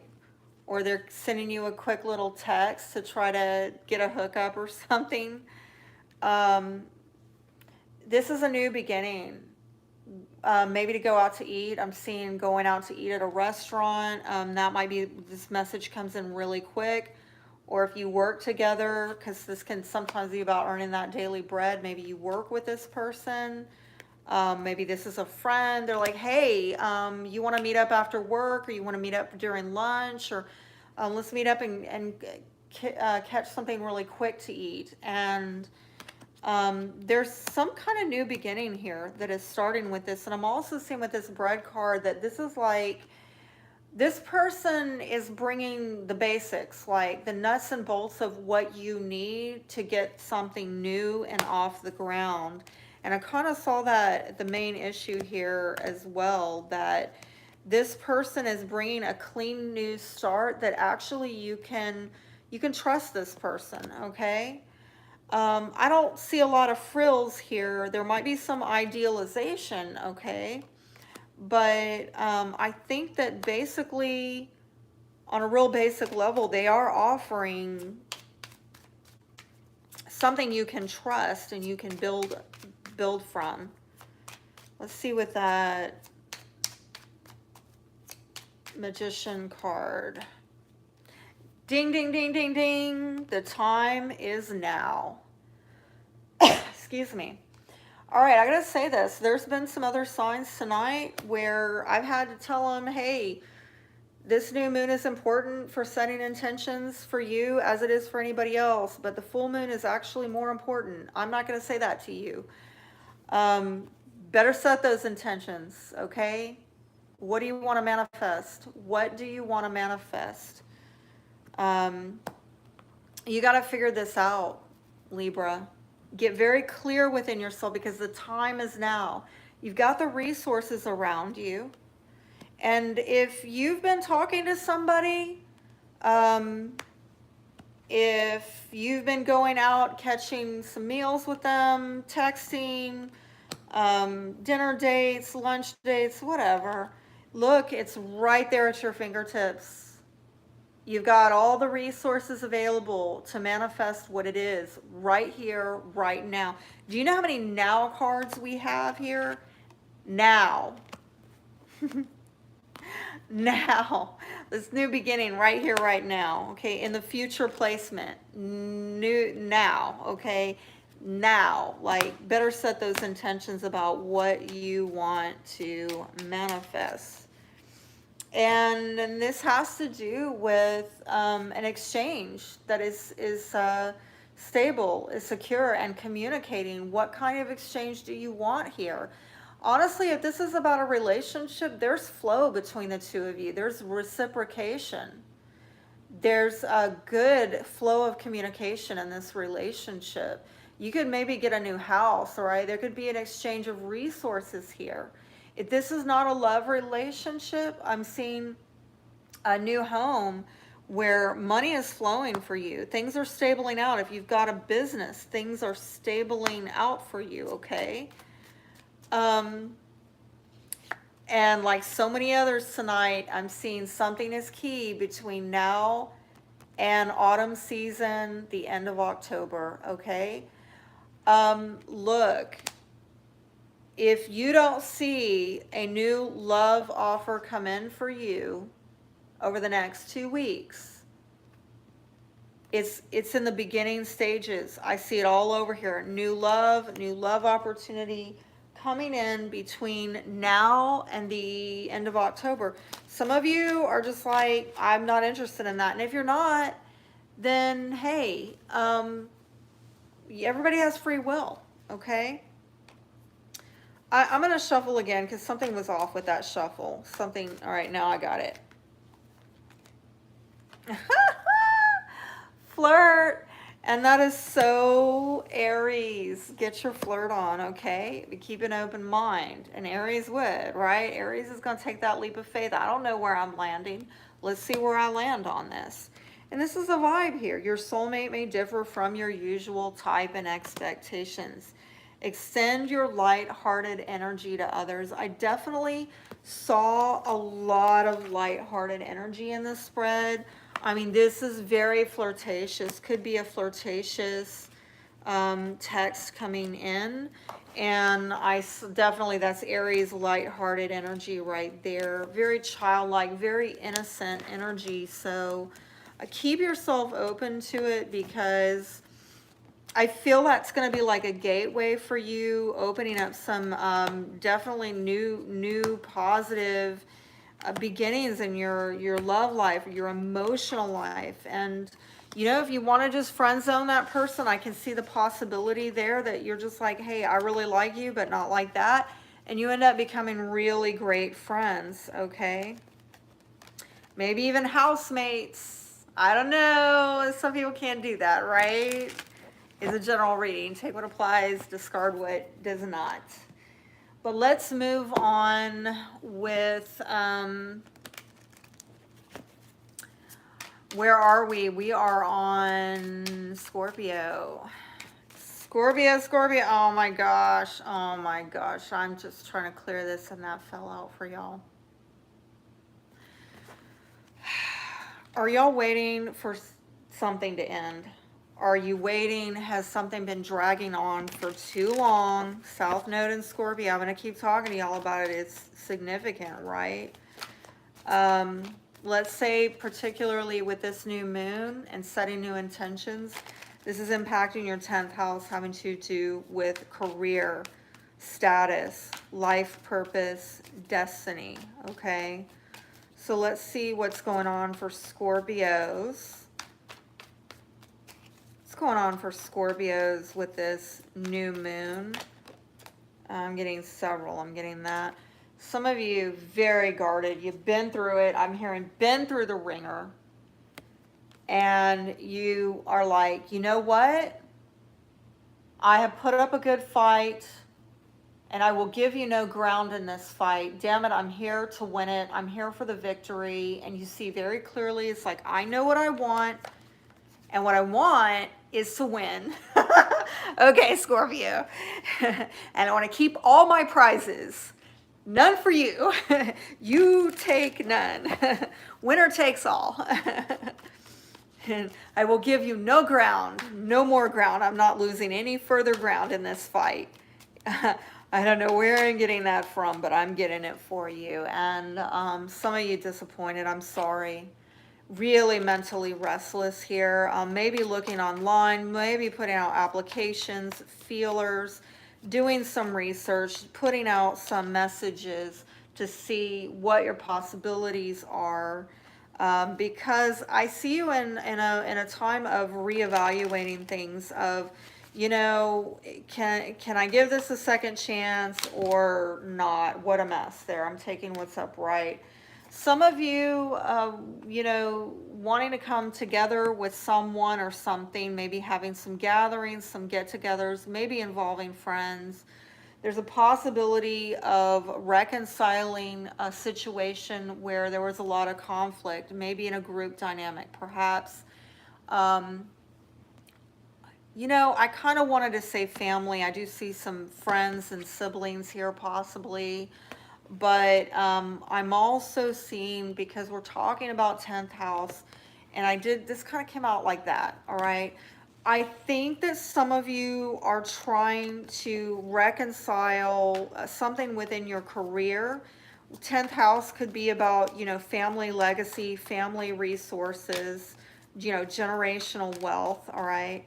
But I'm getting like this conflict about it, and I feel it's more within yourself, conflicted about the career or the generational wealth, and yeah, trying to heal this and balance things out with the Temperance card, possibly a Cancer, Sagittarius, and there we go with 8 of Cups, emotionally disconnected. Like I think some of you have maybe unplugged from some things that it's just too much. I'm getting the feeling like if you get too close to the situation, it's overwhelming emotionally. You have to disconnect and almost become more objective. Like, how do I heal this? You know, how do I overcome this? How do I back to victory, which is taking me back to that Ace of Swords we got. How do I get the victory? Pulling back, withdrawing, finding that still small voice within to get clear within yourself of what do I need to do to get the victory here. I kind of saw that earlier with a 9 of Wands next to that Ace of Swords of I know what I want. I want to win, and I'm tired and I'm exhausted, but I am not giving you any further ground. Yeah, there's some kind of resistance, I think, that's been going on, and I'm getting again with the conflict that there needs to be a balanced. I'm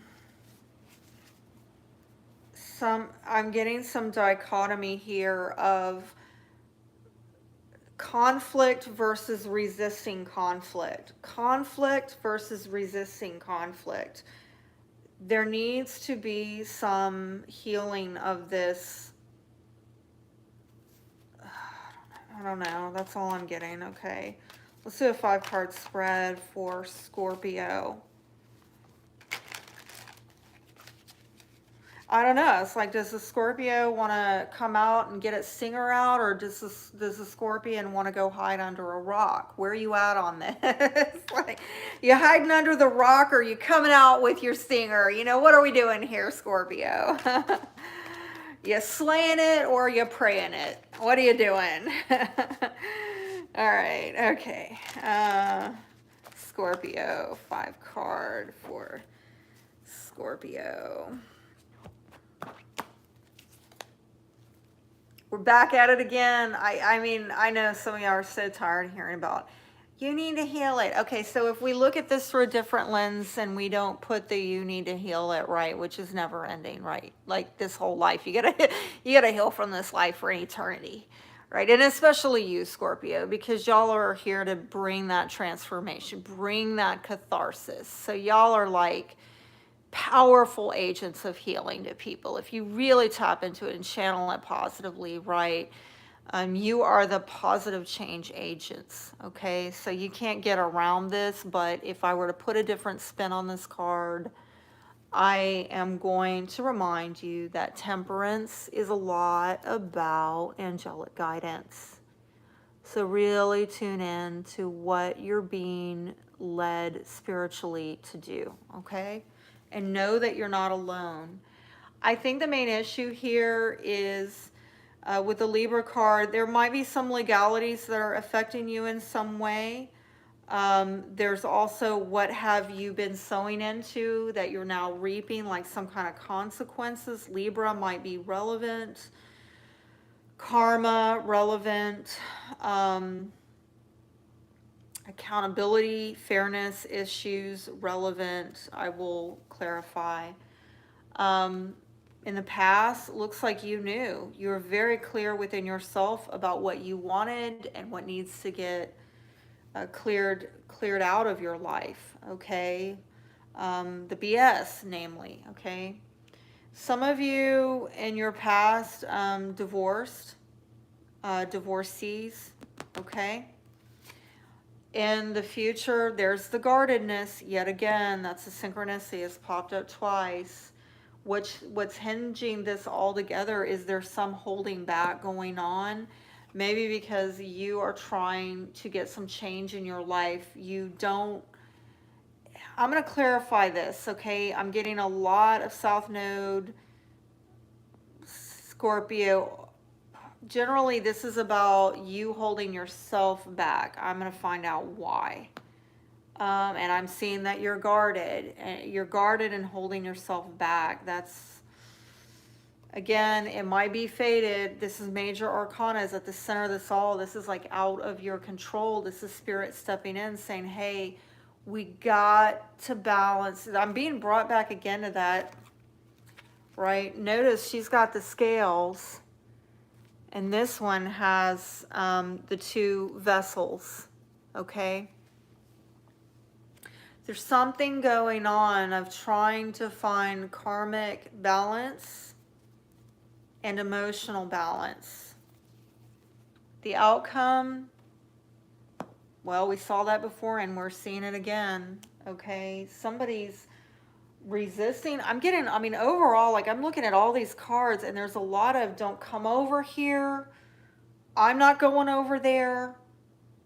It's I don't know. I'm almost like, okay, I think Scorpio has gone under the rock. Has Scorpio gone under the rock? Scorpio's, we gotta show Scorpio the love right now. Scorpio is dealing with, that South Node and the eclipses, and it is brutal. This is,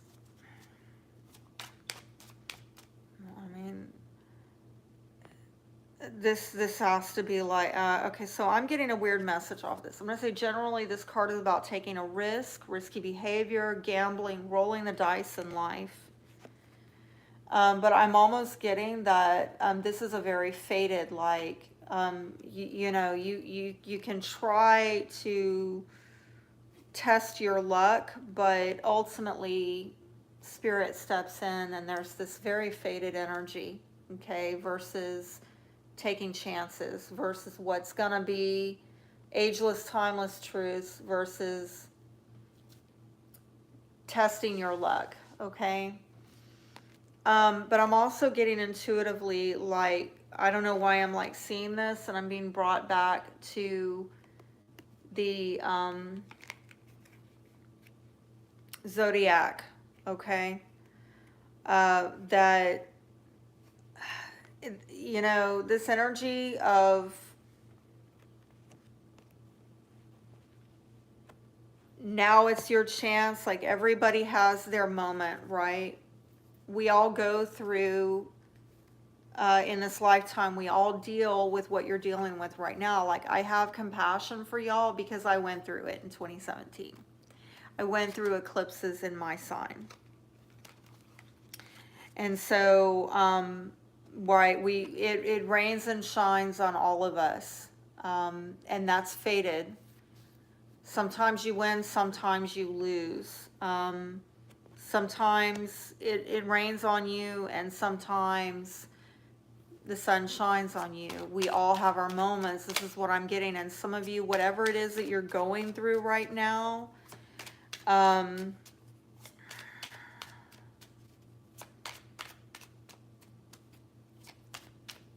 it just so happens that it was your time to deal with what you're dealing with. I know some of you don't want to hear that. But understand that when we're dealing with whatever sign we're dealing with in the South Node, it's about purging.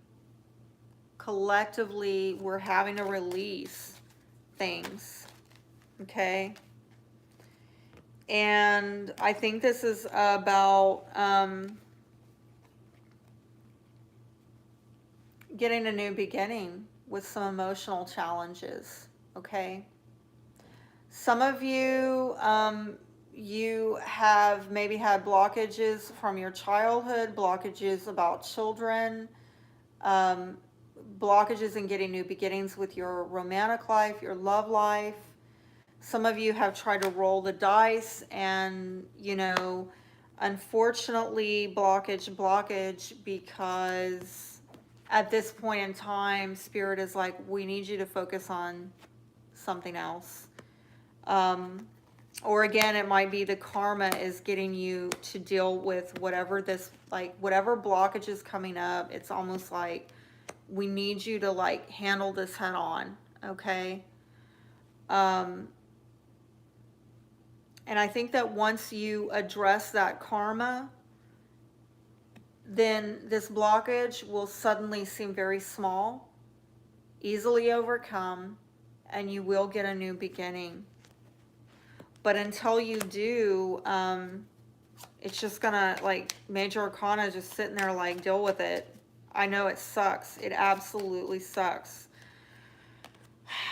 So I am seeing that probably like something about last October, last autumn, you may have cut something out, let something go in your life, release something, or made a decision that you were going to try to cultivate something in your life, maybe with work, maybe because something was not working out, because I kind of landed a little upside down in my lap. So something was not working out, and it might have had to do with a lot of money. Okay, it might have been a lot of loss of money or loss of work, going back to something significant about last October. Okay, and now I'm seeing that in the future with the 9 of Wands, this guarded energy.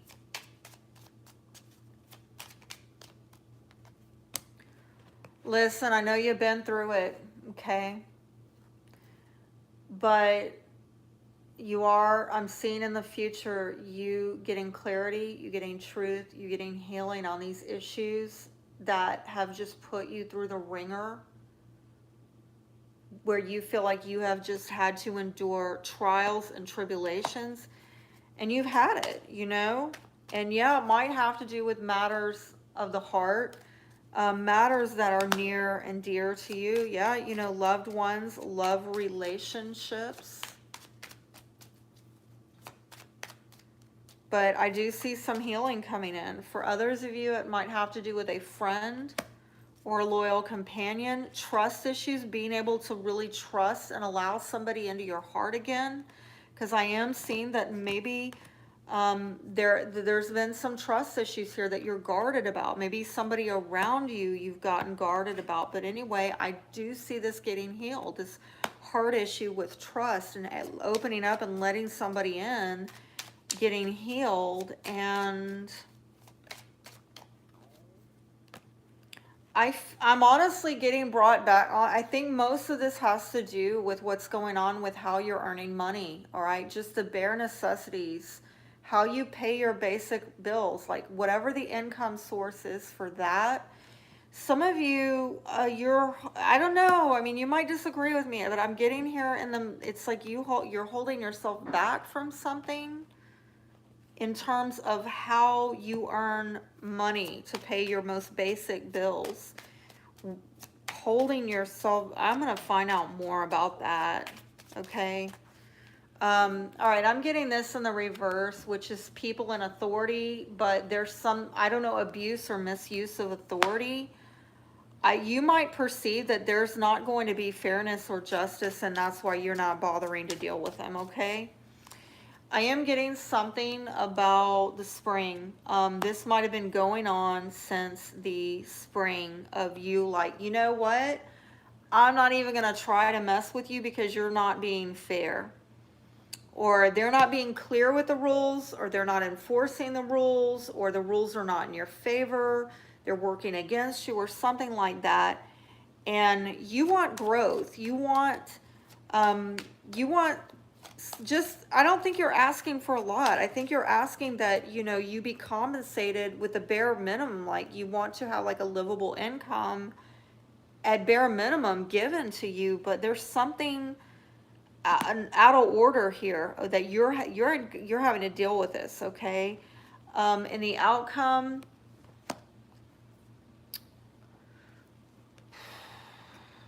I think that you are going to resist taking on any major commitments, anything that would like slow you down, commitments that maybe on one hand they might stabilize you and make you feel secure, but they're gonna like make you to where you're not mobile and you can't up and leave and get out of things when it's not working for you and not prospering you. I think you're going to resist that. And I think rightly so. I mean, if they're commitments that bring in all kinds of, you know, vast opportunities and they replenish you and they revive you and all of that, then hell yeah, commit away. But, and I think that you will defend those type of commitments. Any commitments that are opening doors for you and allowing you a free flow, that's what you'll, you know, put your anchor into. But if it's just going to lock you into something that is holding you back from really setting sail freely as you need to be, I think you're going to resist that, okay? The foundation, yeah, this is a family matter. I told you, some of you, this goes all the way back to your childhood. Perhaps a mother figure, mothering energy is relevant. I'm also seeing the mother from the angelic realm is trying, a family member, it could be a grandmother as well, is trying to help you heal and get growth in your life, your health, your love life, have something that's secure and is thriving, a healthy love, okay? Very strong feminine familial energy from the angelic realm is what I'm getting here. Even further, if I go even further here, more spirituality, more healing here is available for you. But I think there's some kind of heavy family karma that has been going on. What is the advice for watch? There's a timing issue, okay? Some of you feel like you're having to wait on profits to come in. I hope none of you are dealing with like layoffs or temporary work. I can see that might be relevant. There's the swords, which I saw in the past, a lot of cutting away, seeing the truth of the matter and cutting something off or out because of money conflicts. And I honestly feel the conflicts is with some people in authority who are abusing or misusing their authority. They're not being fair. They're not being fair. And so Maybe they're cutting corners, okay? And I'm seeing they might even be doing something illegal. I told you, I saw there's something with legalities here, okay? The rules, whether it's on the law books or it's just in some, you know, organization, company rules, they're not working out to your benefit for some reason. And somebody's getting really defensive about it, and I have seen it all over this. And I want to warn y'all, if you are an employee, watch out about this possibly being fired, okay? Others of you, and again, I think it's because somebody in authority is they're not coming correct. And I think if this is your story, you know it. With that Queen of Swords, you know who I'm talking about. For others of you, if you have a business, you are waiting on divine timing. You know, this is the scales balancing out for that money to things to shift, all right, so that you can profit, and having the ability to kind of seize the moment. But I think y'all are kind of on hold for a bit here because of the energies that are going on at this time. I think y'all are waiting for that breakthrough. And again, it takes me back to this is hinging it all together. You're waiting on this breakthrough, but these people are holding it up, whoever's in authority. I honestly feel like I open a can of worms here having to do with your career, and I could feel like I could go in a whole long spread about your money and career. Come to me for a private reading if you want that. I'm going to have to continue on. We need to get on to Sagittarius. Absolutely, Sagittarius. And I hope Sagittarians are doing well. And I'm thinking my daughter might come back any moment. I'm at her place, so if she pops in between now and the end of this, well, that's that. That's my life right now. But y'all can handle it, Sagittarius. I mean, y'all are always up for an adventure, right? I mean, y'all are always off to the next. I have a Sagittarian daughter. I call her Triple Fire. That child is always 10 steps ahead of me. It's all that fire y'all have in your charts. My gosh. All right, so this new moon is hitting your 9th house. Oh, so Sagittarian. But some of you might have some nostalgia right now, looking back at your past, childhood issues, but holding back on something. Maybe you're saving up to go back to a place that holds fond memories from your past, or just better days gone by, and you're saving up so that you can go back to maybe your childhood home or a place that you used to live, something positive, okay? And there you are, front and center there, Queen of Wands, Sagittarius. Could also be a Leo or an Aries fire sign female, but I do see some holding back here.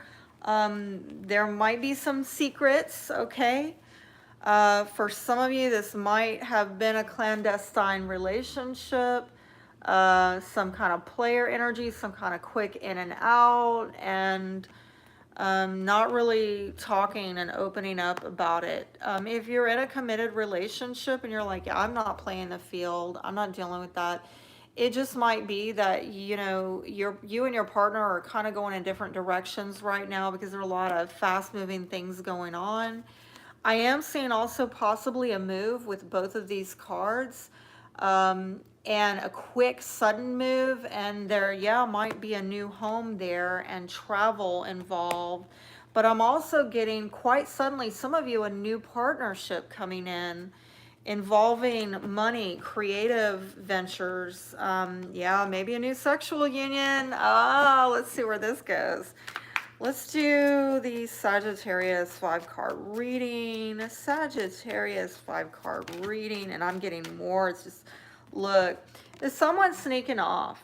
or sneaking around. Watch out for that. There's a lot of mentally restless energy. If they're not doing it, they're thinking about doing it. Somebody might be sneaking around looking at you online, yet they're conflicted about it. Maybe because this is really a mess. This is a hot mess here, okay? Might be a Capricorn is relevant, possibly an air sign, Aquarius, Libra, Gemini. But I am thinking that there's some energy of mentally restless energy of how do I get away from this shit show right here. This is a shit show. This might have to do with a sexual union. It might also have to, and a lot of conflict, a lot of fighting, a lot of battle of wills going on. I am also seeing that there is possibly a soul tie to this person that you are in conflict with. The toxicity seems to be about fighting, arguing, strife, okay? And yet there is an emotional connection there. This is somebody that you have some emotional connection to. I'm not a fan of that. That was like a hot mess. We'll see if that comes out again.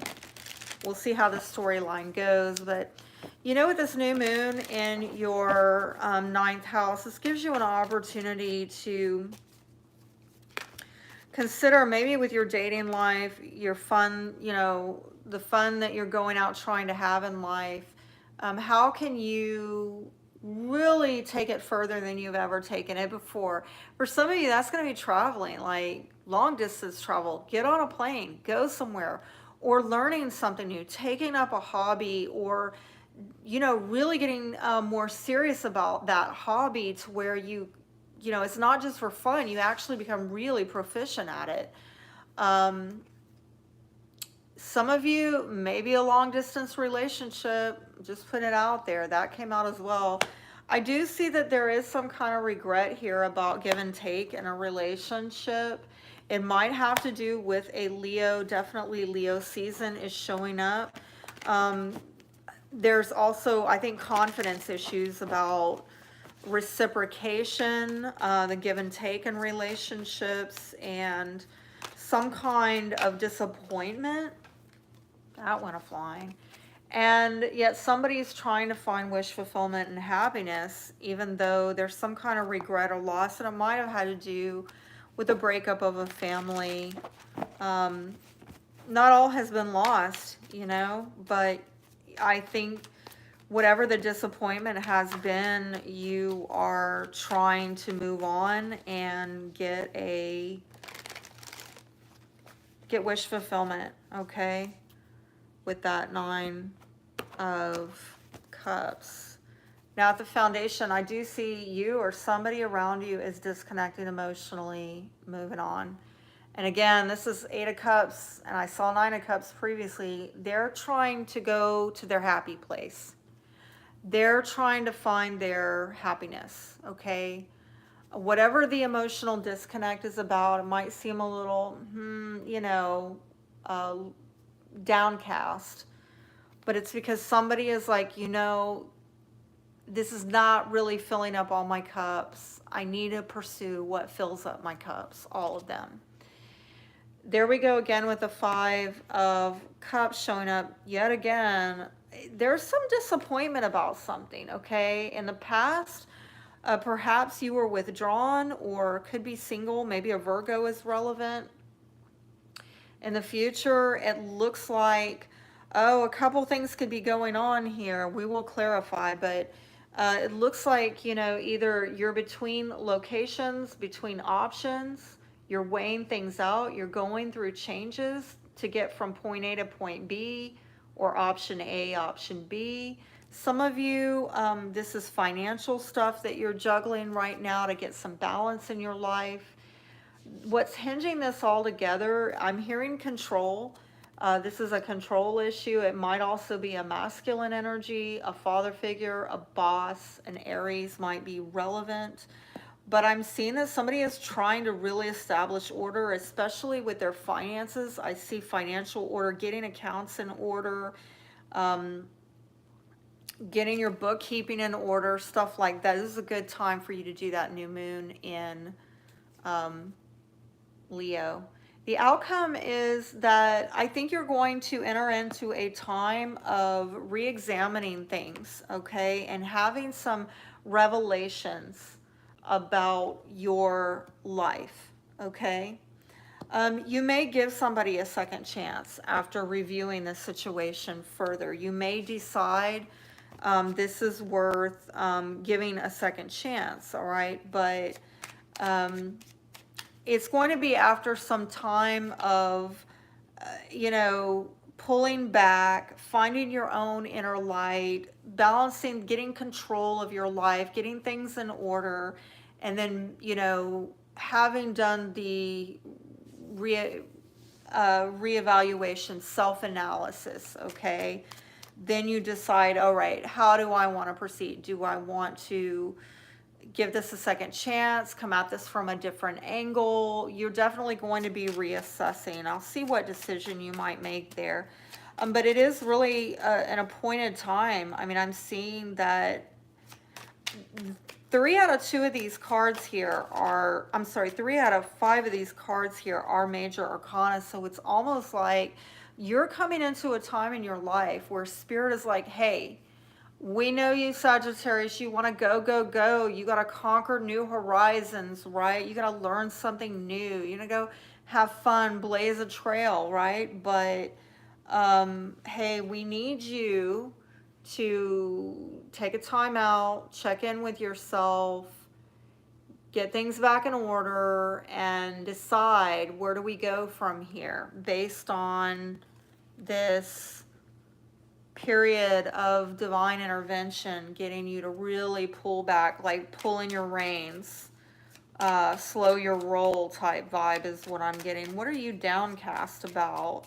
Oh, I'm being led to a different deck. This is the first time I've used this one tonight, but I'm feeling drawn. What are these emotions about? Oh my. Some of you are dealing with some anxiety about something. If you're feeling like overwhelmed, there's something that is leaving you feeling unfulfilled in your life, very dissatisfied, incomplete. Maybe the loss of something or regret of something is making you feel like something is missing, okay? There might be some jealousy or envy that you're starting to recognize relationships where people maybe have something, and the more you tune into that, like if you find yourself wondering like, well, why did they have that and I don't? Or, you know, it's really showing you, okay, listen, go back to this.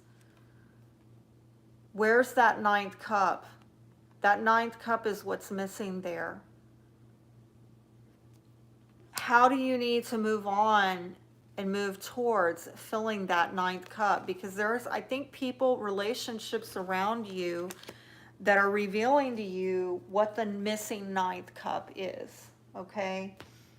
And yeah, I think there's going to be some time of feeling not at ease about it. But, and you know, it's going to be revelatory for you. I really feel, because right, that's the outcome. That's revelation there of you getting a breakthrough in your judgment of the decisions you're making. Well, I think that in the past you withdrew and you felt like this is what I need to do right now. This is the right thing for me. Some of you, if it's a Virgo,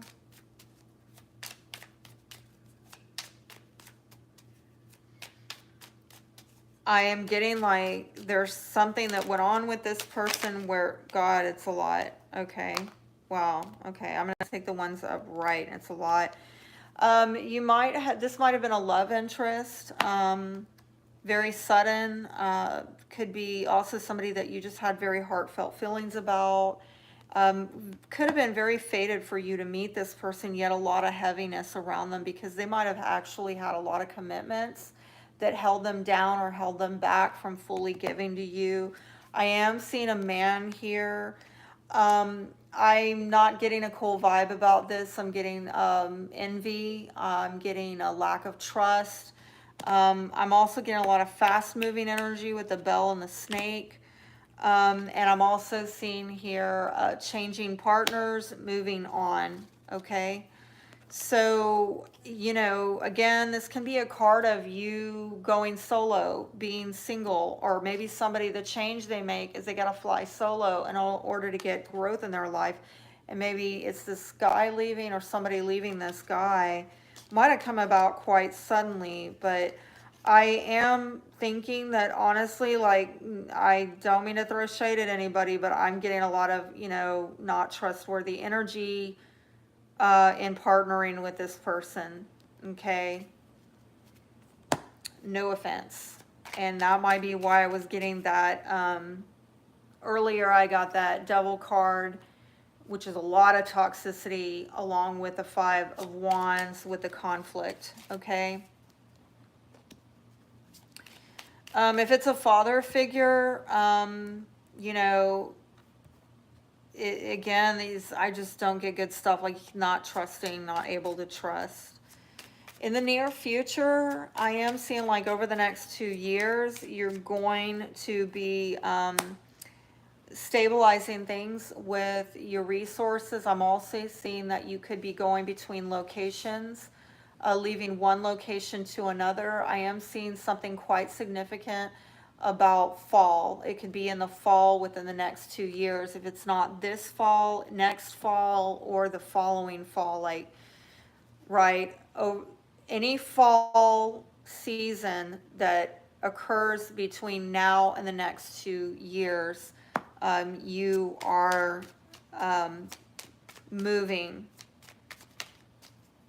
And some of you are trying to manage resources so that you can bring something, cultivate something, bring something to harvest in your life.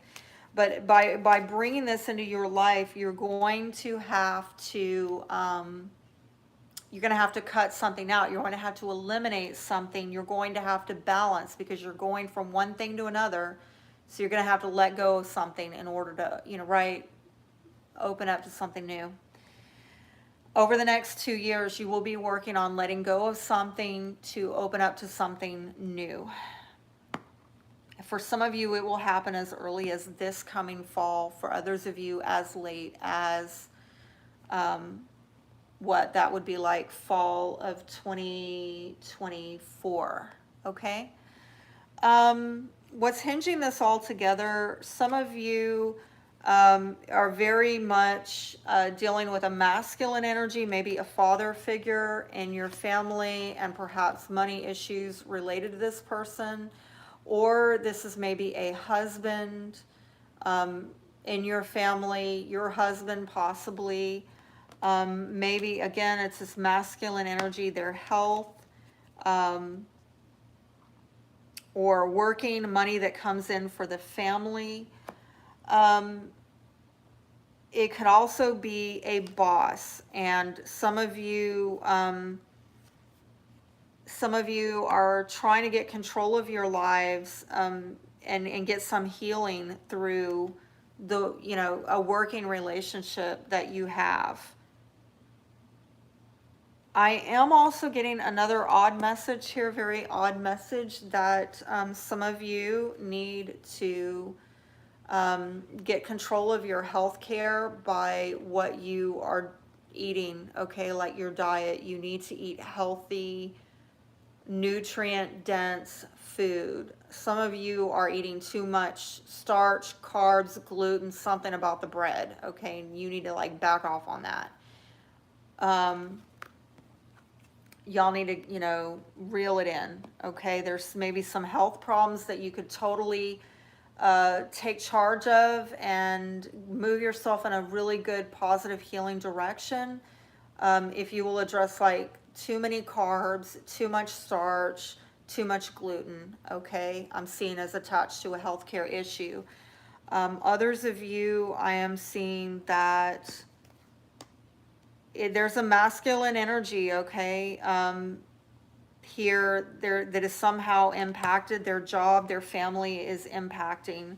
Job, family, healing is impacted. Like that's what they're trying to get control over, or they're using the job to get control over those aspects of life.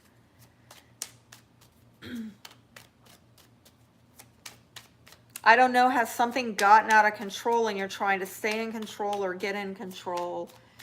And with the Judgment card, I think that there has been, you know, a lack of confidence or clarity or doubt, you know, about a situation, okay? But the outcome is that you're going to put that behind you. You're going to have an awakening here. You're going to have a revelation here where you're going to put that lack of clarity behind you. Somebody is making a clear decision to move on and go after their happiness. It's a very important person in your life. If it's not you, it's somebody around you that's very key, very important. And I think that they're trying to work on some stuff, okay? They're trying to work on finding happiness, and they're making a decision that, hey, you know what I need to do in order to get this happiness is I've got to move on. I've got to leave something behind. Yeah, that's what I'm being drawn to here. When is this decision going to be made? When is this decision going to be made?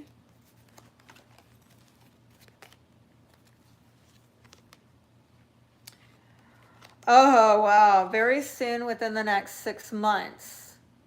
Okay, between now and the next 6 months, you are going to get, if you're not clear within yourself, you will be clear between now and the next 6 months, okay? You're going to have a wake-up call. You're going to have an awakening, a revelation, and whatever was not clear will suddenly be clear between now and the next 6 months. You need to release some things and do some healing work on the next full moon. There's been 2 other signs that have gotten that card tonight. There's something very key about February as well. But you need to set intentions over the next full moon, which will be in a couple weeks. Okay, make sure you're tuning into my channel because I'll do readings again at that time. And we'll find out what that is about. When is this shift? I mean, I'm going to see if I can get any confirmation on this future. I saw 2 years. I saw October, fall, autumn over the next 2 years. Anything more on the timing of that? I mean, until I'm asking the wrong question for that card. Okay, I stand corrected. What's getting shifted out? What's being left behind? What's being left behind? I'm nosy, Sagittarius. What's being left behind for Sagittarius? What is Sagittarius leaving behind?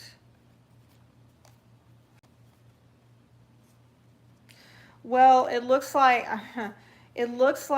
you know, possibly Aries is relevant here. Water sign, Cancer, Scorpio, Pisces. But I feel like there was a false start here, and it's like you got started in a relationship or at a location and you thought that this was going to be it, but it's really, it's not. It's a false start because you know, were not able to come into agreement, or it just wasn't a win-win situation for everybody involved. I think you're trying to avoid that and put it behind you. And also like some idealism. I think the reason why this didn't take off is because there was maybe some false idealism, and then now there's like this reality check that's coming in where you start getting real about love and what you really want. Like you right, like I make jokes a lot about people say they want a job, and I'm like, you don't want a job. Get real, dig deeper. You don't want a job. You want your bills paid. You want to live comfortably. And I do feel like it is along those lines of you going deeper and realizing beneath the surface, what is it that you really want? So this is what you're putting behind you as a false start at a location and or with a relationship where you couldn't get agreement. You're going to, and you're just realizing it was not realistic. You're going to put that behind you. What's the new beginning going to be? What is the new beginning going to be for Sagittarius? What is the new beginning? Oh, I'm getting a lot of stuff here. I'm getting a lot of good stuff here, okay? Again, this has to do with this came in the reverse where, you know, there was a missed opportunity, but out of this missed opportunity, you're just, that, you know, you realize, you know, I'm actually not passionate about that. That doesn't actually fire me up. You're going to get some progress. It's going to be slow, steady, okay? But some of you, I am seeing a promotion, an increase in income. And if this is like a love offer, this is somebody coming in really solid, okay, that you can trust, all right? That is going to help you with where there's been, that was in the reverse as well. They're going to help you with some emotional blockage. They're going to help you with maybe some issues where you had trouble opening up emotionally, okay? And healing things. That is going to lift. And I mean, it's exciting because honestly, I'm seeing with that Knight of Pentacles, Sagittarius, things are going to slowly but surely start moving up for you, okay, with your money, with your career, with your resources. Some of you might involve a new car, some of you taking a new position, driving, moving forward to get these new opportunities. Again, a location that prospers you more, or brings in a love offer with somebody who actually you can build with.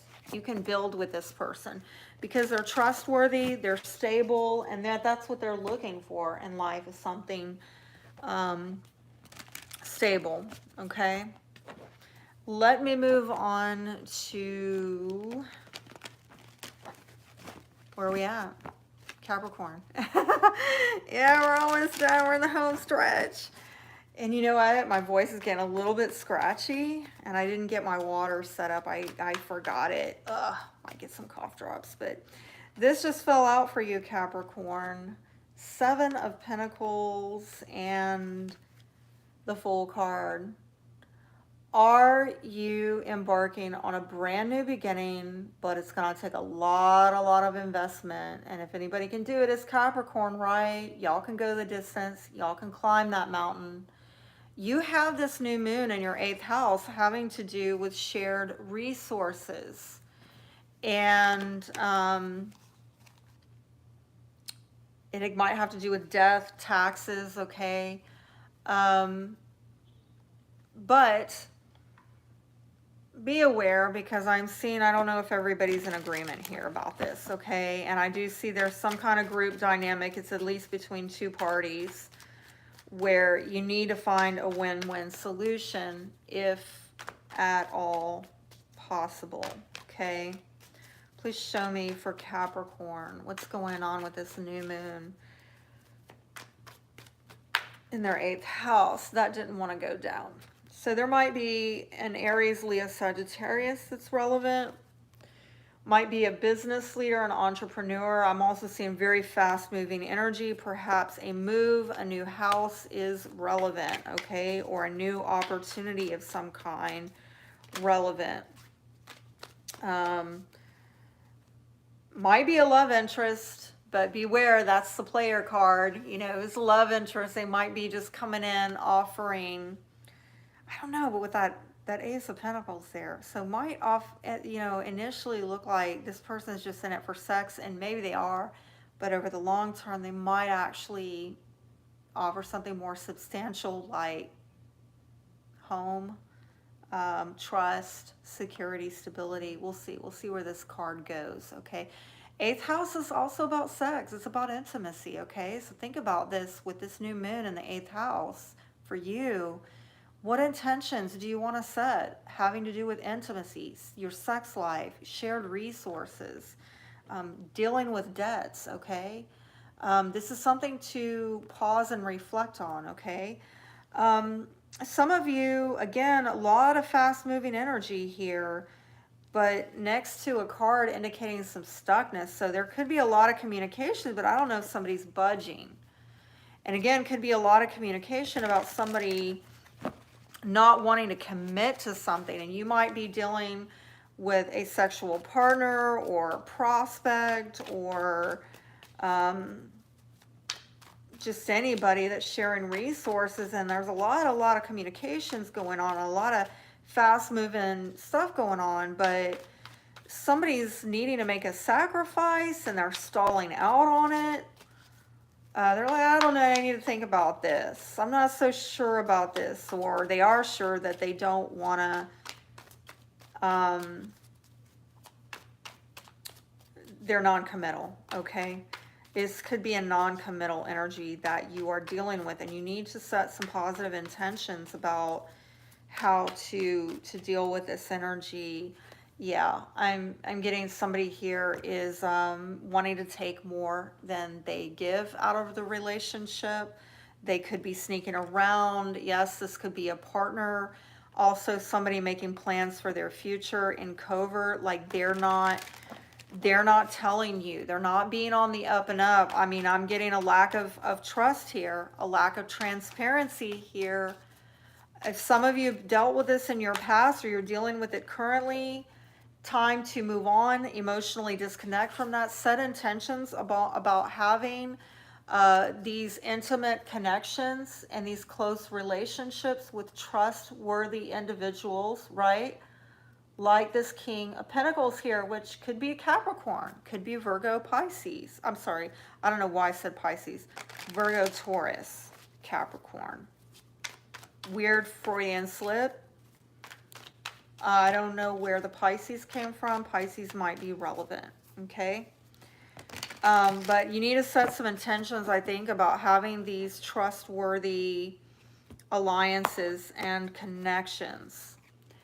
At the foundation, you have 3 of Wands, so I'm going to see where this is going, but I'm getting some kind of disloyalty vibes. Okay, like, are we dealing with a cheater here? Are we dealing with somebody who's already in a partnership and they're looking outside of the partnership to get expansion? They are, this could be a 3-party situation. This could be a back burner relationship. I'm going to see some of you simply waiting to get expansion in your life, waiting for your ships to come in. Well, the main issue here is it's almost like your past is overshadowing what's currently going on right now. Might have to do with your childhood or your children. I will clarify that in a moment. In the past, you have a King of Cups, Cancer, Scorpio, Pisces may be relevant in the future. There we go, planning for partnership. And what's hinging this all together is somebody is pushing back and not opening up to something, maybe being very defensive. And I think the outcome here, I'm sorry to say, is separation. And again, I'm getting this 3 again, where there's been some kind of disloyalty, okay? Let's find out with the 6 of Cups. You know, currently, I think that Spirit is with you and guiding you and trying to give you a lot of divine downloads about things that happened in the past. If you feel nostalgia or memories from the past are popping up in your head, Spirit is trying to show you something, okay, about your past or your childhood or your children, okay? And there is, I guess, I'm getting like a very subconscious emotional aspect to it, of you needing to kind of look beyond the veil, look a little deeper into these issues rather than be nostalgic about the good old days, better days gone by. There's the child again. This might, I'm getting 2 cards here indicating child, okay? children. It's not your children, it's your childhood, all right? And maybe you trying to get an emotional new start, a brand new start, but I'm also getting something here about emotional immaturity, because somebody is not looking deeper. They are not looking beneath the veil of what's going on in the spiritual realm. They're not looking at the, I'm hearing karmic, which I don't usually say that with this card, but there's some karmic past, all right? And there is a need to really tap into the spirit realm, the subliminal. I'm getting a lot of 12th house stuff here. And I know that this is not 12th house for you, it's 8th house. But both those houses are very super spiritual right now. I feel like the energies are trying to get you to take a higher perspective of currently. Take a higher perspective of your past. I'm getting like eagle eyes view, okay? Look at what happened in your childhood or involving your children through the lens of spirit as much as it's humanly possible. This is what I'm getting out of this, that currently you're being spirit guided to do this. Who is this King of Cups? Well, this might have been, you know, a water sign male, Cancer, Scorpio, Pisces. They might have in some way presented as an ideal husband or father, but I am seeing a lot of secrets here. I'm seeing a lot of hidden information. And again, you know, this person might have presented like there were a door of opportunity. You just have to walk through it. But what's behind that closed door? Because again, I'm getting something on the outside looks like real feel good, like come on in, you know, walk on in here. This is an opportunity for love. But what is going on behind the closed door? Because there's secrets is what I'm seeing here with this person. And I'm also seeing something about written, something in writing. I am getting something about, I don't know, a diary. And if somebody didn't keep a diary, like if they had kept a diary, what would have been written in that diary? Like this is super scorpionic, like your secrets. What is this person's most intimate secrets? Because I see it under lock and key, okay? I see it a closed book, but it's there, okay? It's written, and I just heard a Akashic library. Like you might hide it in the 3D, but you're not hiding it in the 5D.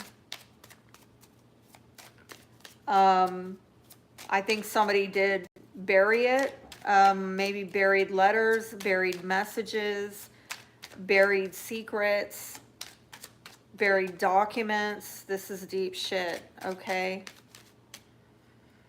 But I do see in the future, yeah, somebody's planning on making a commitment, maybe planning to partner and commit to someone or something.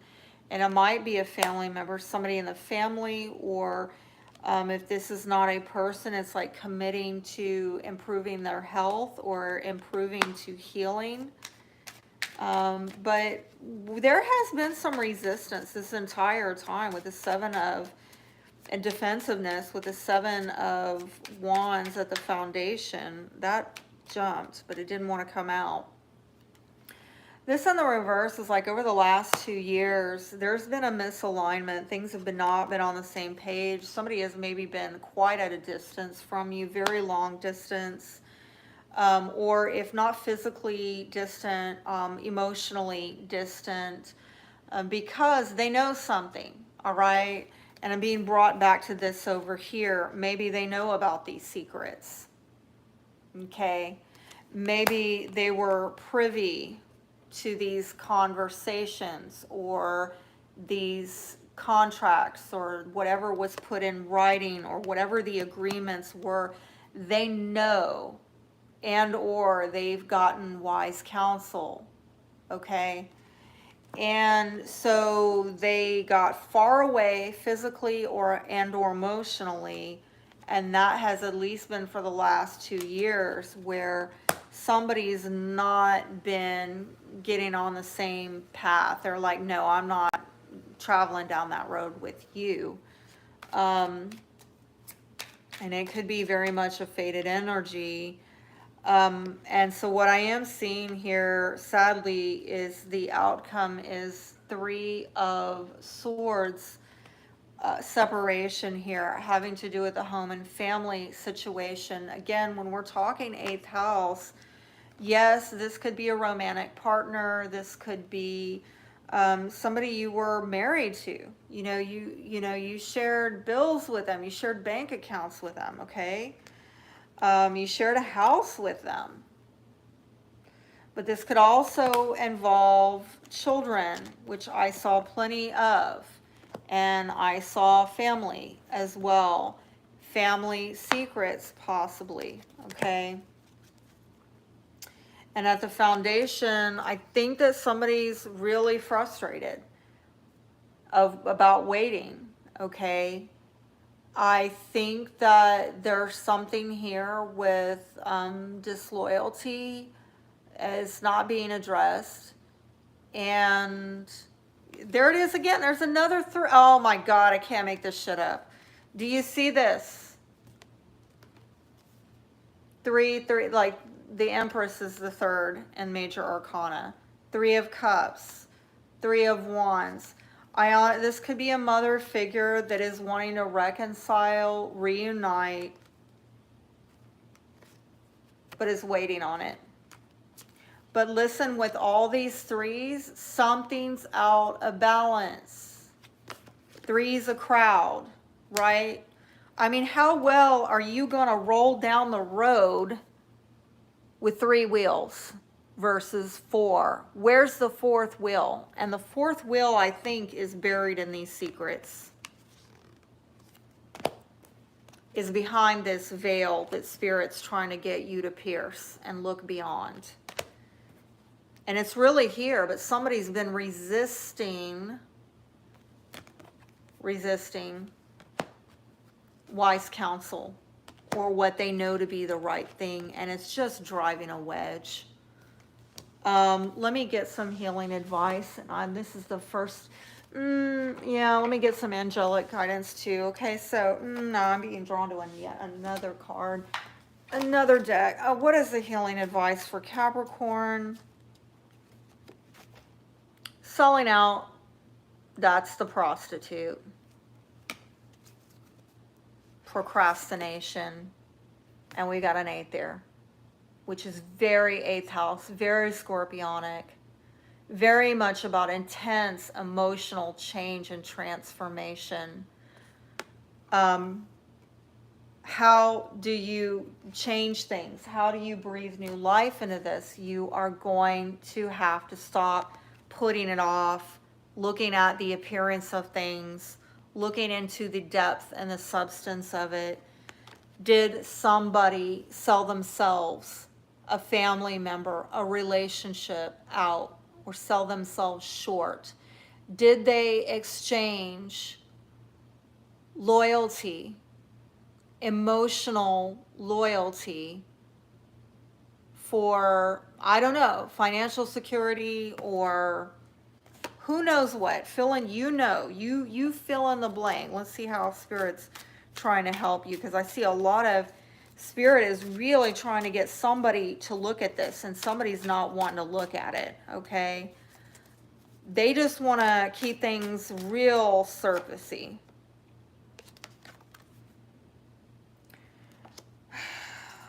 Angel of divine timing, angel of patience. I think that Spirit is trying to help you to be patient, because you are definitely waiting here. I think you're waiting on, or you or the other person, whoever's waiting around for the reconciliation. I almost get the vibe, and I hate to say this is not going to sound nice, but whoever's doing the waiting around is waiting for God to do for them what they are unwilling to do for themselves. And I'm actually getting angry about it, which I shouldn't, because it's not my problem. But you cannot, you know, you cannot, I have my mother is a Capricorn, used to always say to me, God helps those who help themselves. I'm getting the vibe off of this reading here that the person who wants help from God is not helping themselves in the matter. They don't really want to look at it. They don't want to face it. They don't want to address the issue. They want God to just come and auto-magically correct it for them without them lifting a finger, paying any price, you know. There is a spiritual matter that needs to get addressed. 8th house, deep, dark secrets, spiritual stuff. My God, I'm going to move on. I just opened up, you know, Tales from the Crypt. I'm sorry. Okay, let's go to Aquarius. My fellow Aquarians. Ooh. Yes, we need this. We need this because I'm telling you, oh my gosh, Saturn in Aquarius has been right on my natal Sun in Aquarius, and I want to put a video out for us where we talk about, I want to do a Saturn in Aquarius rant for my fellow Aquarians. Some of you right now have relationships, karmic relationships, people that are near and dear to you or fated in this life, and you do have, you know, closeness to them. I'm not going to take those as we're, you know, they're on your mind. You're thinking of them. You are trying to find balance and connection, emotional connection with them in your life. This is hitting our 7th house of long-term committed partnerships. And yeah, that could be marriage, that could be business relationships. It could also be family members. Again, the people that, you know, Spirit destines you to know for life, okay? Some of you are between locations or weighing things out, trying to make, yeah, I just saw that Queen of Swords right there, which is Aquarius. Could be Gemini, Libra as well, but I feel like some of you are trying to navigate some changes in your life right now. It's maybe a juggling act and you're like, I don't know about this. And some of you, it's that you're having to partner with people, but that might even be a little bit dicey. I mean, look at this mess that I'm getting into here, okay? Some of you right now, you are... you're having to reflect on the sacrifices you need to make, having trouble maybe keeping the peace, finding agreement with some people. There's a lot being learned about relationships. Just a bit of personal sharing as a fellow Aquarian. You know, I have been reflecting recently a lot about this. Like my North Node is in the 7th house, so I'm here to partner. But I even found myself recently, you know, talking to my daughter about this because I was pulling some cards for myself and it was saying, you need a partner, you need a partner. And I've been getting this for the last 2 years. I'm like, but people don't want to partner with me. Or, you know, if they partner with me, I find out that it's so they can exploit something. They don't want to give in return, right? This is non-reciprocal win-lose dynamics. They don't, I don't know, they don't want to sacrifice. They don't want to share sacrifice. They don't want to match effort. And it's like, why does this keep happening in these partnerships, you know?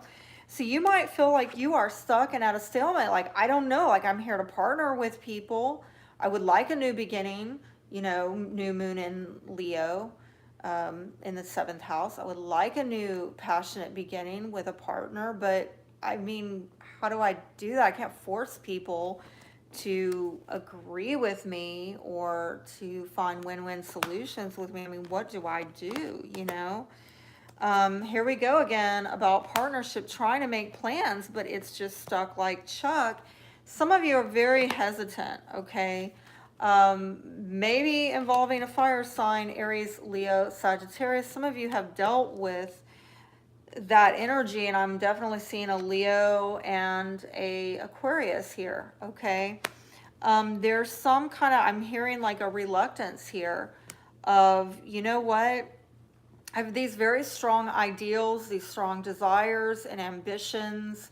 I have the strong ability to be a healer in the lives of others in my relationships, okay? I have strong dreams for wish fulfillment. But I don't know who's going to go the distance with me. Some of you maybe would like, you idealize a partner that is maybe a fire sign, okay? Air and fire is very compatible. I love me some fire sign. I'm just going to tell you. But again, with this page, it's like, I don't know about this. Look at that. Aquarius is trying to heal this person, but this might be a man-child. And I don't know. Some of you putting your backs to a Leo. Some of you,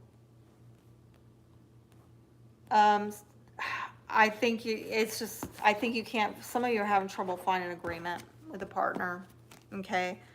And some of you, that's why you're single. You're going it alone. That could be a Virgo card as well. But I feel whether you're single or not, there is generally with this new moon, you pulling back and really reflecting on, why can't I do this? Okay, like some of you have a long history going all the way back to your childhood of just dealing with pages. The Page of Pentacles, dealing with people who are bringing like very little value to your life. Like they're adding very little substance, right? Maybe you thought they were coming in as a king, but then you find out later, I'm dealing with a page. Doesn't have a lot to offer in the way of trust, stability, security, and this has maybe been going on for a long, long, long ass time. Again, might go back to your family, generational issues going on in your family. And some of you are doing a lot of reflecting over this over the next 2 weeks, and definitely with the new moon, set some intentions about, listen, I'd like, you know, especially if you're open to partnership, set some intentions with this new moon about finding something more than these pages. We don't need Page of Pentacles, little trust, little stability, little security. We need King of Pentacles. We don't need Page of Wands masquerading as King of Wands. Yeah, some of you emotionally disconnecting because you're realizing something. A lot of you are already at this place. You have been for a long time. That's where I'm at. Like, just check out of the building. Like, you already went and found the exit sign. Okay, you done checked out the building because you had the wake-up call that it ain't over here, honey. This ain't it. This ain't it. Time to go. Time to move on. Time to disconnect. This is not where I'm supposed to be. This is not where, you know, the light bulb is going off. This is not where the magic or the electricity is happening, you know. Let's find out.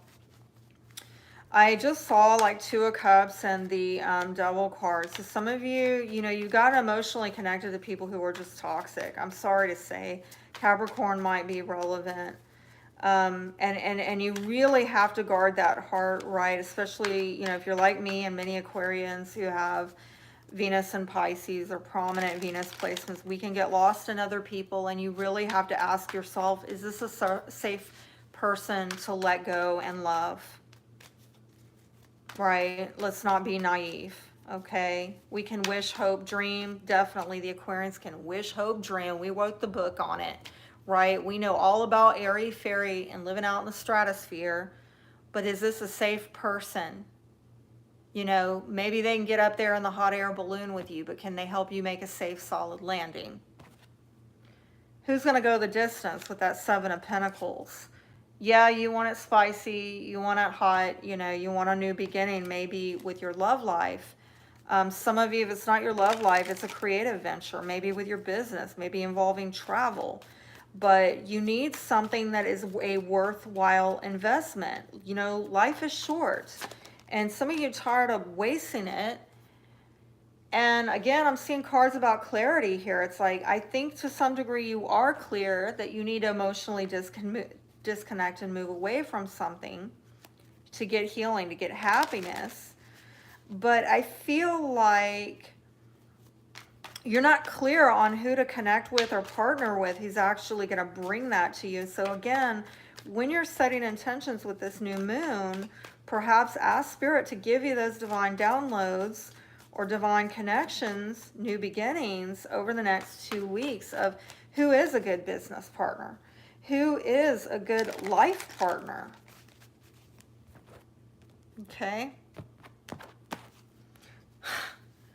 How many times have I gotten this? Some of you literally moving on, Aquarius. For others of you, you're not just moving on, you know, you're emotionally disconnecting. It could be both or either or, right? But you, regardless of whether it's happening emotionally or physically or both, you are going after your happiness, okay? The main issue here, Queen of Cups, Cancer, Scorpio, Pisces, might be relevant. I think this is your emotional well-being. In the past, maybe you were living more confidently or passionately or trying to go after your confidence, trying to trying to step out more boldly after what you really want, okay? But currently, I think this is a time when something is going on with your emotional life, okay? In the future, something is on hold. Again, it's like you're not getting or giving commitments, and there's a time of reflecting of what sacrifices do you need to make in order to get some movement in your life, and maybe again over the next 2 weeks getting some enlightenment as well, okay? And it's really Spirit-led. What's hindering this all together, it might be a marriage and family situation, but I'm also seeing ideals. You know, I think idealistically you want the white picket fence. And unfortunately, we ain't getting it. This is like, we've been dealing with a lot of people who are committal. They're love adverse, they're commitment phobic. I mean, if you are in a marriage right now, some of you feel maybe like you're stuck in some respect. You have a lot of high hopes, but something is kind of on hold for the moment, okay? The outcome is, well, there's going to be a change here. You're going to leave something behind, another confirmation of this card. I'll figure out what, but tell me what this, oh yeah. I'm telling you, this is a lot about your emotional, spiritual, romantic life. And it might have to do with the way you are being seen out in public. I think that a lot of people see you actually as being an ideal wife, mother figure. I heard wifey material, okay? And the way it's being seen out in public is, yeah, you're a very you're a key person, a key player in the lives of others, okay? You are an important decision maker. This is the way you are showing up to other people. I am also seeing that perhaps a key decision needs to be made about a career, okay? But again, right now, is being very veiled. However, I do see around the new moon, your intuition is really on point. So you could definitely tune in. I'm also seeing around the full moon, which would be 2 months from, I'm sorry, why did I say 2 months? Perhaps something significant about 2 months. But I meant to say 2 weeks. When we have the full moon, your intuition, I'm saying over the next 2 weeks, between the new moon and the full moon, intuition very much on point, possibly having to do with a key decision involving a very important person in your life, possibly having to do with career, okay? Something that has been veiled, that is shrouded, that is not clearly seen just yet. Your intuition very, very much on point. In the past, with the I am getting some kind of holding back of information, okay? And I don't know if it was, you know, secret conversations, secret counsel, somebody was advised, let's hold back on this now, or let's not talk about this openly right now. That's an interesting message. Let's hold off on, somebody felt it was wise to hold back or hold off. There's a lot of confidence about that. I'm getting a lot of shrouded energy, okay? A lot of shrouded energy. And again, I'm getting something having to do with work and career and people that are in positions of authority, okay, like hiring people or, you know, like that.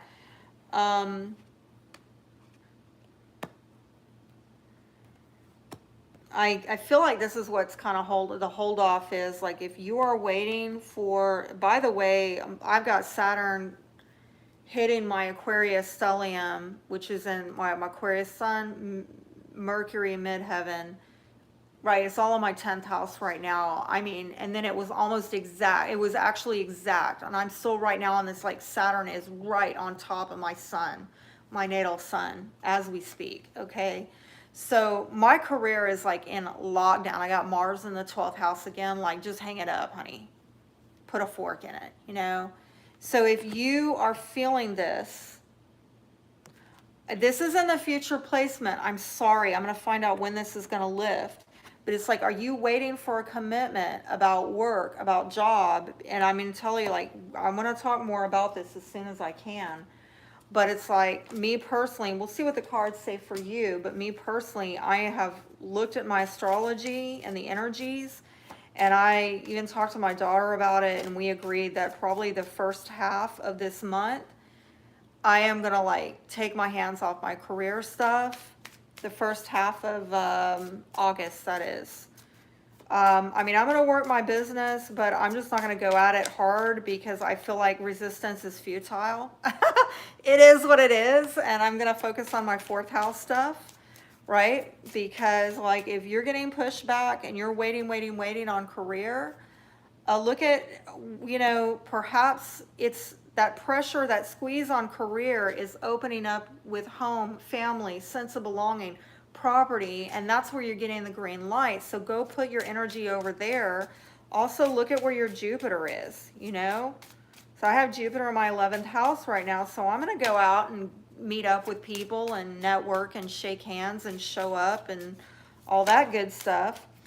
But oh my gosh, October is coming up for a lot of signs. We're going to get into eclipse season, and I'm getting it for you. This is very, very pivotal, October, all right? But I'm also getting the next new moon, which, and you're the first one who has gotten that. A lot of people are either getting, I'm getting a lot for the next full moon, but for the next new moon for you would be, when is that going to be? New moon in Virgo on the 27th of August, okay? Look, I am seeing that there's going to be some release or some breakthrough late August, okay, into October. The stagnant energy because of people who are in decision-making positions about work, career opportunities, that's going to break loose, okay? And let me tell you, it's definitely going to, you know, start around that next new moon, okay?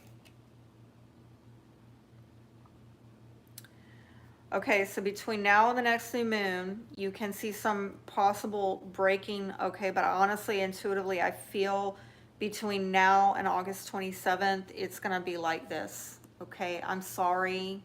It is what it is. However, I feel like it's going to break loose at that time, and definitely it's going to be eclipsed out by October, okay? Let's see what this change is going to be for you, Aquarius. Well, it's impacting a female here. Feminine energy. Ooh, I'm loving it. Look at this. Some of you are moving. You are moving, and you are maybe moving near water. Okay, someplace near water. It could be the sea. It could be like a coastal state you're moving to. It could be someplace where there's lakes, ponds, oceans. Okay, something like that. I am getting a move, all right? And I saw moving on here, and she's next to, looks like an ocean. She's next to a stream. Others of you, you are also, maybe some of you changing partners, okay? Getting some evolution with your love life. And particularly for a feminine energy, okay? After having been alone for quite a while, I see love coming in, and there being a lot of growth and expansion in matters of the heart, a lot of attention and affection. Look at this with the sun at the foundation. It's just more confirmation that you're going towards what heals you, what brings you happiness, optimism. That is definitely coming in. I'm trying to see if there's anything else. Let me get some romantic advice for my Aquarians, because I know some of you, you know, you've been dealing with the 7th house stuff. Get to know each other. I think get a plug in, put yourself out there, but really, you know, have those quality conversations. This card says, as you reveal your innermost selves to each other, your bond deepens. So, you know, you could be meeting somebody who, oh, I'm so tired of this card. Are you not? Love yourself first. I mean, have we not been doing that? Let's get on with it. And let's get on with it. Okay, let's see how to bring more love in Aquarius's life. I have to say this. I have to just take the time to do this, because I don't even think Aquarius is meant to be alone. I just don't. I know they make us like we're the alien and all of that, but come on now. We're also the most other focused sign in the zodiac. And, you know, being fixed, we want to be in a stable, long-term commitment. We're not really into like these temporary arrangements that are so in vogue these days. We're not. Hated it, right? All right, so love is all around you. There is love everywhere all the time. Simply acknowledge this as truth. I think you need to go out. You need to plug in, Aquarius. Do something for someone else. Give your attention to someone else. So me personally, I'm doing 4th house, my family, focusing a lot on those relationships, loving those people, right? This doesn't always have to be romantic. But I'm also going to be plugging in, getting out there. And this says, have faith. Trust your faith in this situation. So, put yourself out there if you want to get a new beginning with your romantic life, and partnering with people. And for some of you, it's a business partnership, you know. It doesn't have to be always, you know, a love reading, right? Not another love reading. I should put that out on my channel. Not another love reading. Not your typical love reading or something like that. Take it how it applies, Aquarius, and please know that I am wishing you the best until we talk again. Y'all have a good new moon. All right, and I am going to move on to lovely Pisces. Save the best for last. How do I know? I am a Pisces stellium. So yeah, let's have a good old Pisces time right now. And Pisces, this is impacting your 6th house, having to do with your day-to-day life, the mundane, the 3D. Exciting, right? Worky, worky. Health and healing, maybe pets. Pets might be relevant with that, okay? Let's find out for Pisces. Oh, that came in the reverse. You know, some of you have been dealing with something moving forward very slowly, maybe some stubborn energy. Something has felt a little perhaps slow for you, and you're like, when are we gonna get the show on the road? Okay, let's get a move on this. All right, when do we get forward movement on this? And so let's see. It might be work related. It might have to do with health, getting health and healing. But it would be something that you deal with on the day to day. Okay, it might have to do with your habits, your routines. That came in the reverse as well. Some of you have lost your stamina or your confidence or lost the discipline. Oh God, now I'm seeing that Knight of Pentacles in the reverse differently. Like, oh, I'm sorry. Is this like laziness or demotivated? Demotivated. Oh God, yeah. Yeah, I feel that. Like, why am I doing this? What is the point? Like, what is the payoff here? I don't even see, like, why should I even do this if nobody's gonna, can I have an honest moment with y'all? Like, sometimes my views are so low, okay? Because of the algorithm. I have over 25,000 subscribers, or 24,000 subscribers. And I'm lucky if I get like 100 views, and I look at places elsewhere where I can get more views with less subscribers. It just doesn't add up. And I feel like, what is the point of this? Okay, so take it however it applies to you. Some of you are like, I don't know what's worthwhile. I do not know what is worthwhile right now. Some of you, you're not really trusting that the exchange is going to be fair. Some of you trying to come up with another strategy because something is just not, you're not getting what you deserve out of this, and you want growth. You want expansion. Some of you, it might have to do with home, fertility, housing. It's definitely a feminine energy with that Empress there. Please show me for Pisces. Pisces. Please show me Pisces. Yeah, this is work. Okay.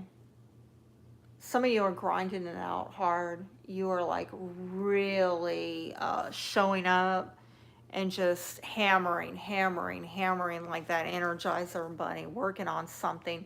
You want progress with your life. Some of you, you want to move, you want to get forward movement, okay? And I'm talking big moves, but there we are again with that Seven of Swords in the past, where I think, again, something was not fair in the exchange here. Maybe you felt like, you know, you put in more work than you got rewarded. Like it was not a fair reward for the work that you did. And this was having to strategize a lot, okay? Oh gosh, in the near future, very fast moving energy. Some of you actually might be moving, okay? Both of these cards can indicate a move, travel. I'm also seeing a lot of shifty energy, so I do want you to watch out around you. People that are just coming in and out, in and out. Are they being shady? Are they being upfront and direct about stuff? Because I don't know if they are. Yeah, see, there's some kind of holding back going on.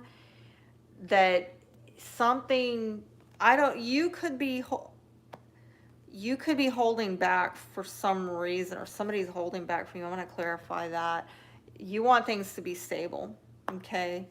You want things to be secure. And so I think this is why you keep hammering it out. You want progress, stability, security. You are going after the gold. You want abundance. I think the last 2 years have been rough for you because, again, I'm getting like something, the rules have not been in your favor. I'm being brought back to COVID. I don't know if the lockdowns really affected you since 2020 quite adversely. Perhaps a lot of money was lost during that time because you were not able to travel freely or move in the direction freely as you wished. Something was not working out during this time because of the authorities. I'm getting an authority here with it upside down, that it didn't work out with them because there was abuse or misuse of power, which put you kind of, I'm getting a derailment of your path to abundance. But good news is right now, currently, this is on track. Okay, you are on track to your abundance. But I do get a vibe that the last 2 years derailed you because of people and authority disrupting your work. That's a heavy revy, okay? These people are not showing up correct either. They're wrong. They're wrong, okay? And I do see in your past with the Seven of Swords, lying, cheating, thieving, underhanded, under the table, like, oh my gosh, trying to get rich quick, trying to get a quick buck. I don't like it. I really don't like it. And again, it's something going on public, in the public sphere, okay? This might have impacted the way that you were coming across with your reputation, or the way people were seeing you with your work, your career, your money. Something is just like upside down. I don't want to get too deep into that, okay? I think you know what it already is. So let's move on. In the future, you've got a Knight of Swords. So a lot of fast-moving energy, and might have to do with a man. It might have to do with some blockage that you have had with a masculine energy. It could be that this person is not really listening to wise counsel, but I do see some secrets coming out very quickly. Listen, if there's some sneaky snake behavior, you know, jealousy, possessiveness, envy, deception, I do see the secrets about that coming out, okay? But my problem here is I think that somebody is maybe not wanting to look at it, and it is a blockage for this person. And again, this could be a player type of energy, and if this is not like somebody who's like a player, like trying to just hit it and quit it, you know, those type. This is a man who's just got real, like, hey, you need to slow down.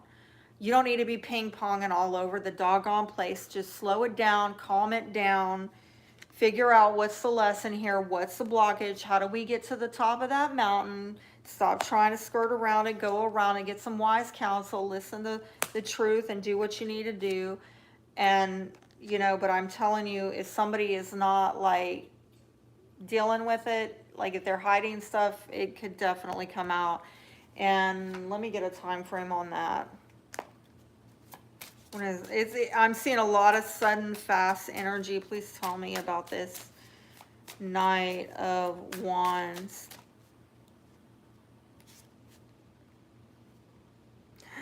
Oh my gosh. Okay, this is bizarre. I don't even know what to make of this. Saying try later.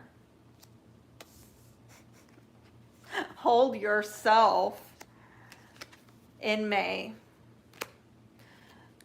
I am getting this something happen in May. Something hidden from last May, or a blockage that has come up since May. Some kind of limitation or challenge or restriction since May. Somebody not listening to wise counsel since May. And I don't know why this is like a holding on, self-protective, like somebody's about themselves. I don't know. I am also getting this vibe that this person, if they just keep coming back and round and round and round and they don't stop, like it's this, I'm just going to try again later. I'm just going to keep trying it. I'm kind of getting this like kind of woodpeckering, hammering, like I'll just keep trying. I'll just keep trying. It's like, are you listening? Are you getting the memo? Are you getting the lesson?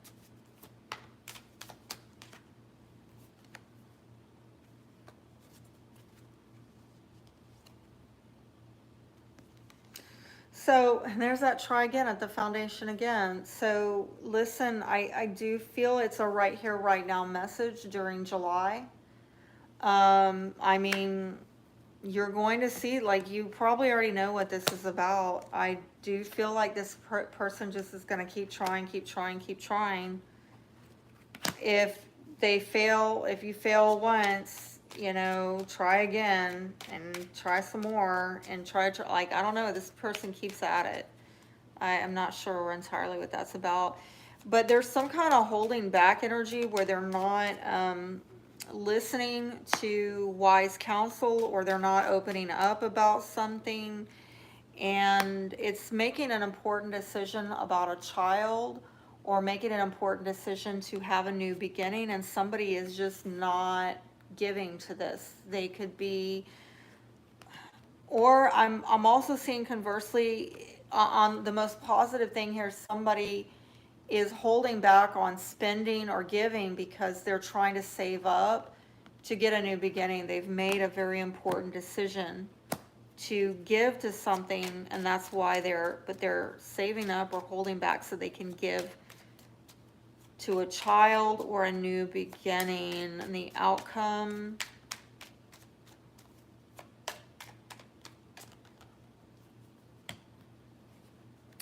this scythe is coming up for a lot of people. Let me tell you that there's something relevant about fall, definitely by the end of October, with that 10 on that card, you know, something about safety, security, stability, maybe with an earth sign, Taurus, Virgo, Capricorn. I feel like things are going to stabilize, and it might have to do with a family matter. It might have to do with health.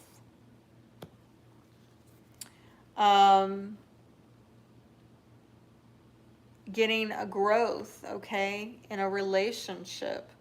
Yeah, I'm seeing a family matter here and here, and this might be about property as well, a household. Some of you working on a house.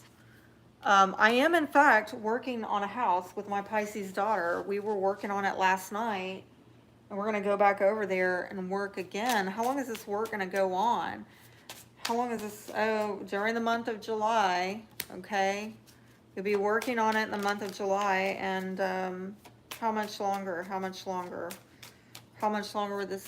If you're not working on a house, like renovating it, okay, or redecorating it, this is about a home and family issue that you are trying to work on and work through.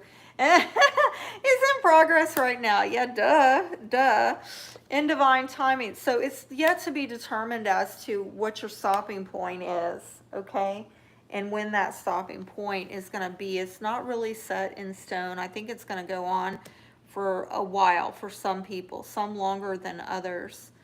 But I'm trying to find out what is getting cultivated here in this family. A lot of, oh. Some of you are making, oh gosh, I got so many cards here.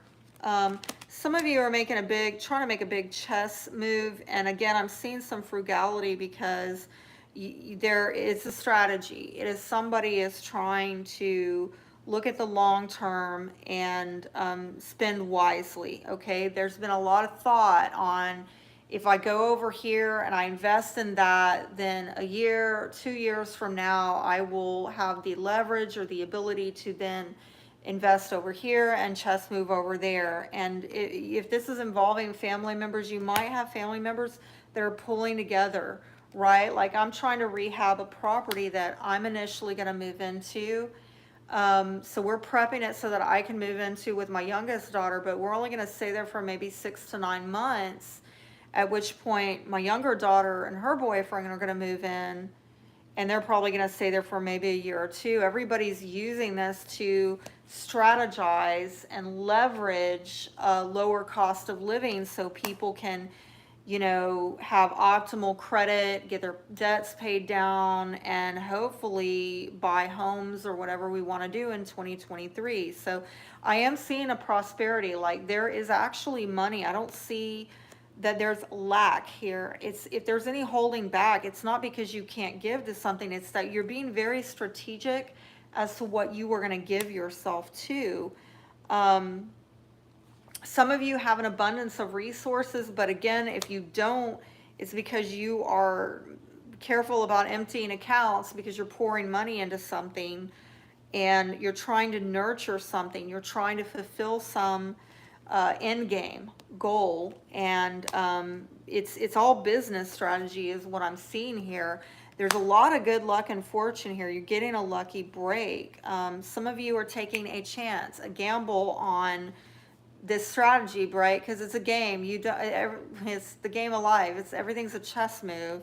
But again, if you've got family and you've got tangible resources at play, I feel that for many of you, it's a pretty solid, grounded, down-to-earth, practical chess move. And there will be a harvest that you are going to reap off of that in the outcome, okay? I'm really getting a good vibe off of this, okay? I mean, so far with the clover and the cup, really fantastic, all right? But with the frame, it's like you're going to have to be organized. This is also a very home-oriented card, where some of you are looking at stabilizing your income, and you're doing things in a way that are going to give you some financial relief on your day-to-day life, right? Because going back to sixth house, this is like, how do I bring my daily cost of living down? How do I also play a supportive role in my family? How do I nurture and care for property, possessions, the things that give me day-to-day security and stability? How do I make way for things to grow and thrive? And I think there was a warning here about emotional spending. And again, also this need with the family issues to look at being supported and sharing resources, how this can work for and against, right? Like I've said this to my kids a lot. The problem, self-criticism as an American, right? If you can't criticize your own people, you can't criticize other people. I gotta tell my kids, the thing with us Americans is it's every man for himself. And that's why you get these people who come in here from other countries. They've got language barriers, they've got God only cultural barriers, whatever, but they come in with 3 generations and they start a family business. And they're able to like take their growth like this from 0 to 60 overnight financially, because they pull their resources together and their support. They strengthen each other's weaknesses, okay? So I'm getting home and hearth with this as well. And then finally, swords. Well, beware, obviously, of money conflicts of interest, right? Emotional spending, or people feeling like they're not being supported. And it's got to be a win-win arrangement, whatever it is that you're doing. But some of you, this strategy is about you getting a breakthrough in your life. It's about you overcoming these money conflicts. It is about you getting, cutting maybe some corners, so that it's almost like pruning, where you cut back now so that you can open up the floodgates later and get a lot more growth later on. But yeah, that is really what I have for y'all. Yeah, this is what the foundation is. I'm going to take it. Okay, this is about you seeing the bigger picture, that this is actually not just about money. It's more than money. It's about your daily quality of life. Sixth house. Set intentions with this new moon about spiritual wealth, about living a lifestyle that allows you to not be so focused on keeping your head above the water, paying for all these exorbitant bills that keep going through the roof, right? This is about you being divinely guided and on your path. And maybe you don't know where it's going, and you don't know how it's going to end and who's going to win this game. But again, I'm getting some royal chess moves of you looking beyond yourself, looking at the bigger picture, that it's not just about you, it's about for some of you, family legacy, okay? The legacy that you're leaving, and how families can give one another a leg up during this time. Obviously, it's not always that simple, right? We have families where, you know, sadly, people aren't always looking out for your best interests, and we learn that the hard way. But hopefully this is a time when people can pull resources together and overcome that, and really take down some Goliaths that they could not do on their own. All right, I hope I've said something here that has encouraged y'all, blessed y'all. Thank you so much for watching. Have a great new moon. Till next time, y'all be blessed.